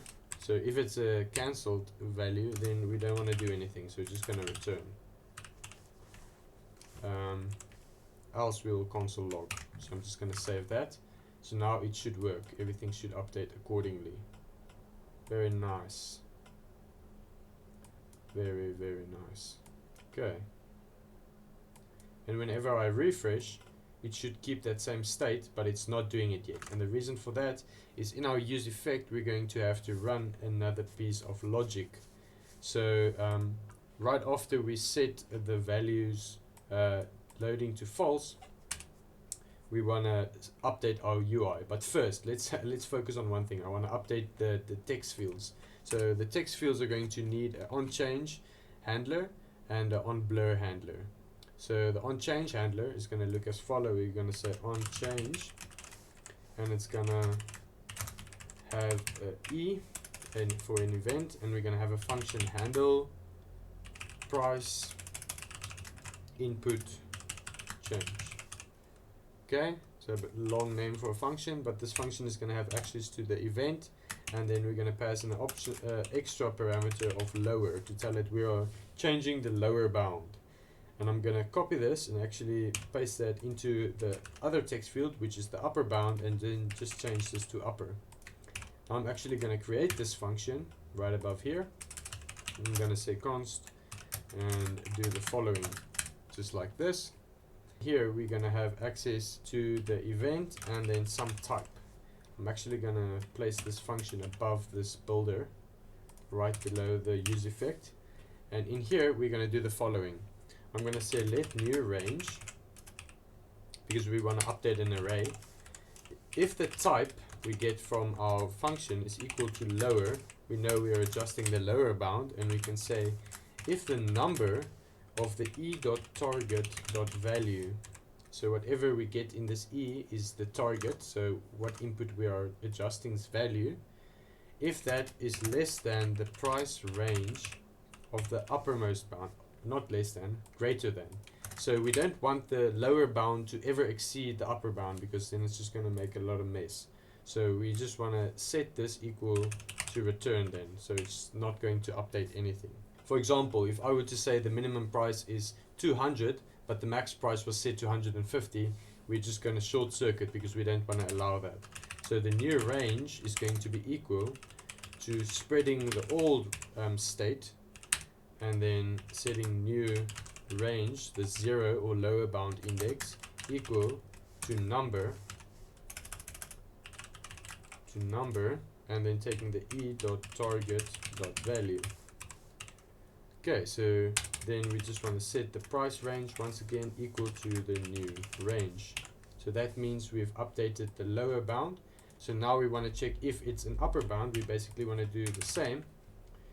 We just don't want to do this type of check because it doesn't really help here, because whenever we clear, it automatically goes to 0. So I've realized to take that out. You can actually remove that as well. Now that I think about it, just remove that. And then the new range we can set here equal to upper, and this all looks fine, but this should be the second value in the array, and then update. So we can save this, and now if I were to type anything in here, this actually updates with the state. You can see everything updates nicely. So if I were to type in here 200, it would update the state on the 200. But you can see whenever I exit, it doesn't redo the query. So this is something we need to change, because when I exit, you can see it doesn't research. And this is where the onBlur function comes in handy. So we're just going to minimize all of these. And then on the inputs, we're going to have onBlur function. So on blur is basically whenever you exit or not focus the text anymore, we're gonna run something else. So we can say on text field commit handler. So just like we had a commit handler up here, I'm naming it the same down here. So these two are going to have the same. And let's quickly create this function. You can say const this on commit handler. It's just going to be another function. And what are we going to do here? Well, this on commit handler is just going to call, we actually have to add it above the build ranger because otherwise it's not going to scope it correctly. So in here, all we want to do is say build range filter is equal to the price range in the state. So whatever we changed it to, because the on change will fire immediately, but once we exit, it would relaunch this price range, and whenever this price range change, it will set off our filtering. Okay, let's try that out. Let's save and try that out. So whenever I go in here and say 100 and exit, it actually does the query again. When I go in here, okay, let's add it to this. We get everything. My minimum value is going to be 500. Then it cuts everything off that is at the minimum. So if I say 600 here and exit, it's just going to show 2 of them. So this is working really nicely. The last thing we need to do here is actually update the state when we refresh to stay the same as up here, and then do the sorting. So let's quickly do that. This is actually going to be really simple and quick. Okay, so the next thing we want to do is in our useEffect. So when we fetch the data, once we fetch the data, we want to do the following. We want to update, so we want to UI value setup, or we can name it update UI values. Let's just say update UI values, just like this. So this function, I'm going to run it outside of the useEffect, const right up here, and it's going to receive the UI values from the backend. So data dot UI values. If you remember, we send that back from the backend. Okay, so now that we got that, we need to run this function, and this function is going to do the following. We're going to say set slider max, and we're going to set that equal to UI values dot max price. So now you know why we have the max price, and here we're going to check if the UI values dot filtering dot price. So if we have a filtering on the price, then we want to do the following. We can say let price filter equals UI values dot filtering dot price. So we're going to set the price filter variable here equal to whatever we get back from the backend, which should be the same as our URL, but this just helps us to re-update our state. Instead of going through like regular expressions of the URL string, we're actually getting the state back. I just felt like this was easier to implement. So here we can say set price range, and I'm going to set it equal to an array that has a number and a number. And this number, the first number, is the price filter dot GTE for greater than or equal to this price filter. And this one as well, price filter dot less than or equal to. So here we are re-updating the state based off what comes back from the backend. Now we want to do the exact same thing for if we have sorting. So we can say sorting, so UI values dot sorting dot price. So if we have a change on the price, once again, you'll have different checks if you have more filters. This is just a quick way I came up with to make this project work. So we have price sort is equal to UI values dot sorting dot price, and here we want to set this equal, so we can say set price order, which should be a piece of state that we don't have yet, so we can actually set it in here by const this should actually be up here. We can say const price radio. Let's say just price order and set price order, and this is going to be use state, and this is going to be equal to descending at first. So we always, when we refresh, we get the descending value. So price set price order, we're going to set equal to this sort price sort over here, and that is it. The next thing we need to do is just finish up the sorting over here. We have to give this one a value of from highest to lowest, so it's descending. We want to give this one a value here as well of ascending, just like that. Okay, and then on the radio group, we're going to need a value which is going to be equal to the price order state, and the on change handler on change is going to be equal to handle sort change function, and we're gonna quickly get that function and build it up here.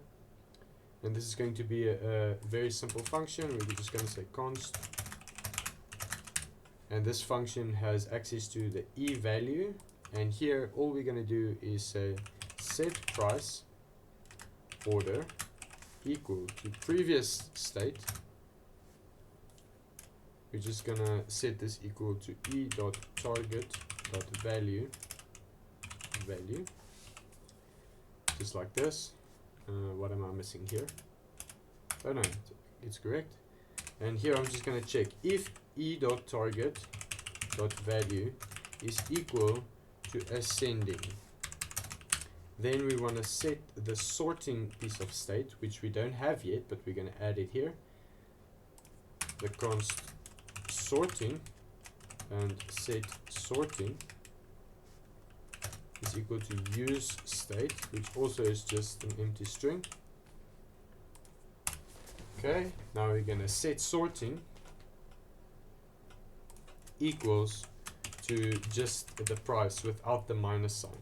Else we want to check else if e.target.value is equal to descending.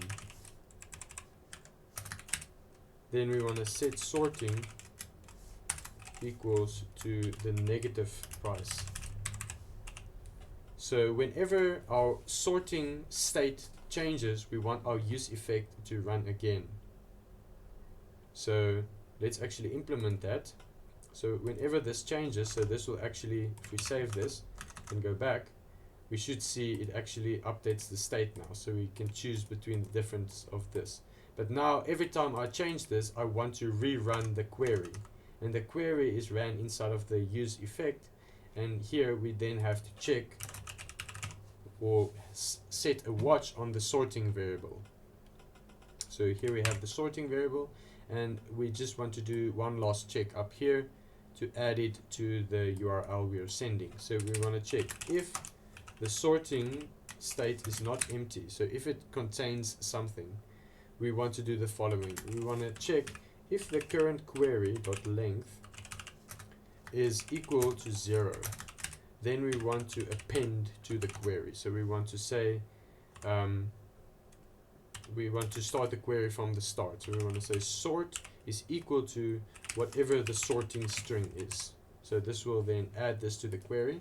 Else, if the query actually already has text in, we just want to use the and sign. So we want to say query and then plus the and sign with sort and not the question mark.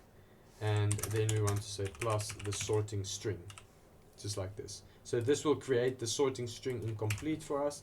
So if we change this and actually go back now, we can see the following. To refresh, we get our orders from high to low, and if I change this, we now get our orders.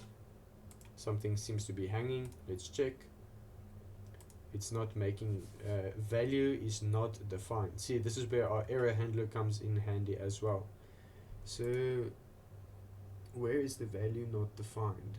Value is not defined. Okay, so let's go to our backend and see what is being logged. Reference error value is not defined. Okay, I'm quickly going to debug this and I'll be right back. Okay, so if we go back into our Bootcamps controller, I saw I did a typo here inside of our sort by array for each. When we are checking if there is a sort in the request query, I am adding value.replace, which is incorrect. It should only be val. So I'm just going to change that and save this again. And now we can actually go back to our front end and try again. So whenever we refresh, it automatically sets the state to highest to lowest, which is exactly what we get. And if we switch this around, this hopefully works, and it does. So now we can see everything is changing nicely. We filter for our data. Obviously the sorting here doesn't really matter. If we refresh, the data persists back into our state, which is nice all the way from here. And then I think there's one more thing I would like to do. Let me quickly check. Okay, here we are getting that. Everything seems fine. Yeah, that looks like everything. So this is our final application. Let's actually go and add a few more bootcamps in Postman. So I'm just going to create more bootcamps. I'm going to bootcamp 5. This is a 5 rating. It has 2,000. The price is 2,000. We can send. Let's make bootcamp 6 and give it a rating of 4.7. 4.7. You can add restrictions here to not let it go over 5 in your mongoose model as well. I didn't do that here now, but you can easily do that yourself. And then we have 1,000, let's say 1,100 like this, and send. And let's go back and let's actually refresh everything. Okay, we actually haven't done the clear button yet. Now that I think about it, that's what we need. We need to add the clear button. So the clear button is going to allow us to just clear everything back up. So I'm going to say button right below right above the paper ending tag. So this button we have to import from Material UI. It's going to be a variant of just text, so we don't have to pass a variant. I'm going to give it a size of small, just like this, and then I'm going to give it a color of primary, and then inside of this button I'm going to say clear all, and this clear all is going to have an on click, and this on click is going to clear all filters, just like this. We can copy that and go and create this function up here, clear all filters, and all we want this function to do is actually reset our state. So we want filtering state to be equals to nothing. We want the sorting set sorting state to be equals to nothing, and then we want the set price range to be equals to 0 and the slider max value, and then we want history dot push to go back to just a clean URL, just like this.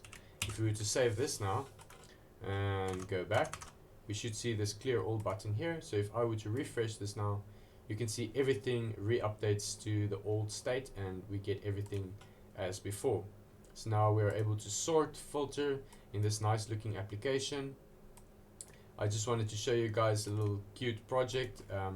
It handles things I think is valuable, from the error handling to the state updates and to the filtering of the backend and using Material UI a little bit. I know I've been away for a little while now, so for these of you who's watched till the end, thank you very much. And next things I'm going to be uploading on YouTube is going to be that e-commerce course I've been promising you guys for a long time now. I am done with it. I'm still thinking about maybe even using Material UI inside of that course, because the CSS I've realized inside of that course becomes really tedious, because I like creating decent UIs. I don't like making courses where it's just a shady old UI that doesn't really have value. So I'm still thinking about it. You guys should let me know in the comments down below whether this type of courses where I do these little projects are more worth it, or should I actually break it down into small videos where I cover each individual part as I go. But once again, thank you for watching this video. Please remember to like and subscribe, and I'll see you guys in the next one. Thanks for sticking with me. Cheers.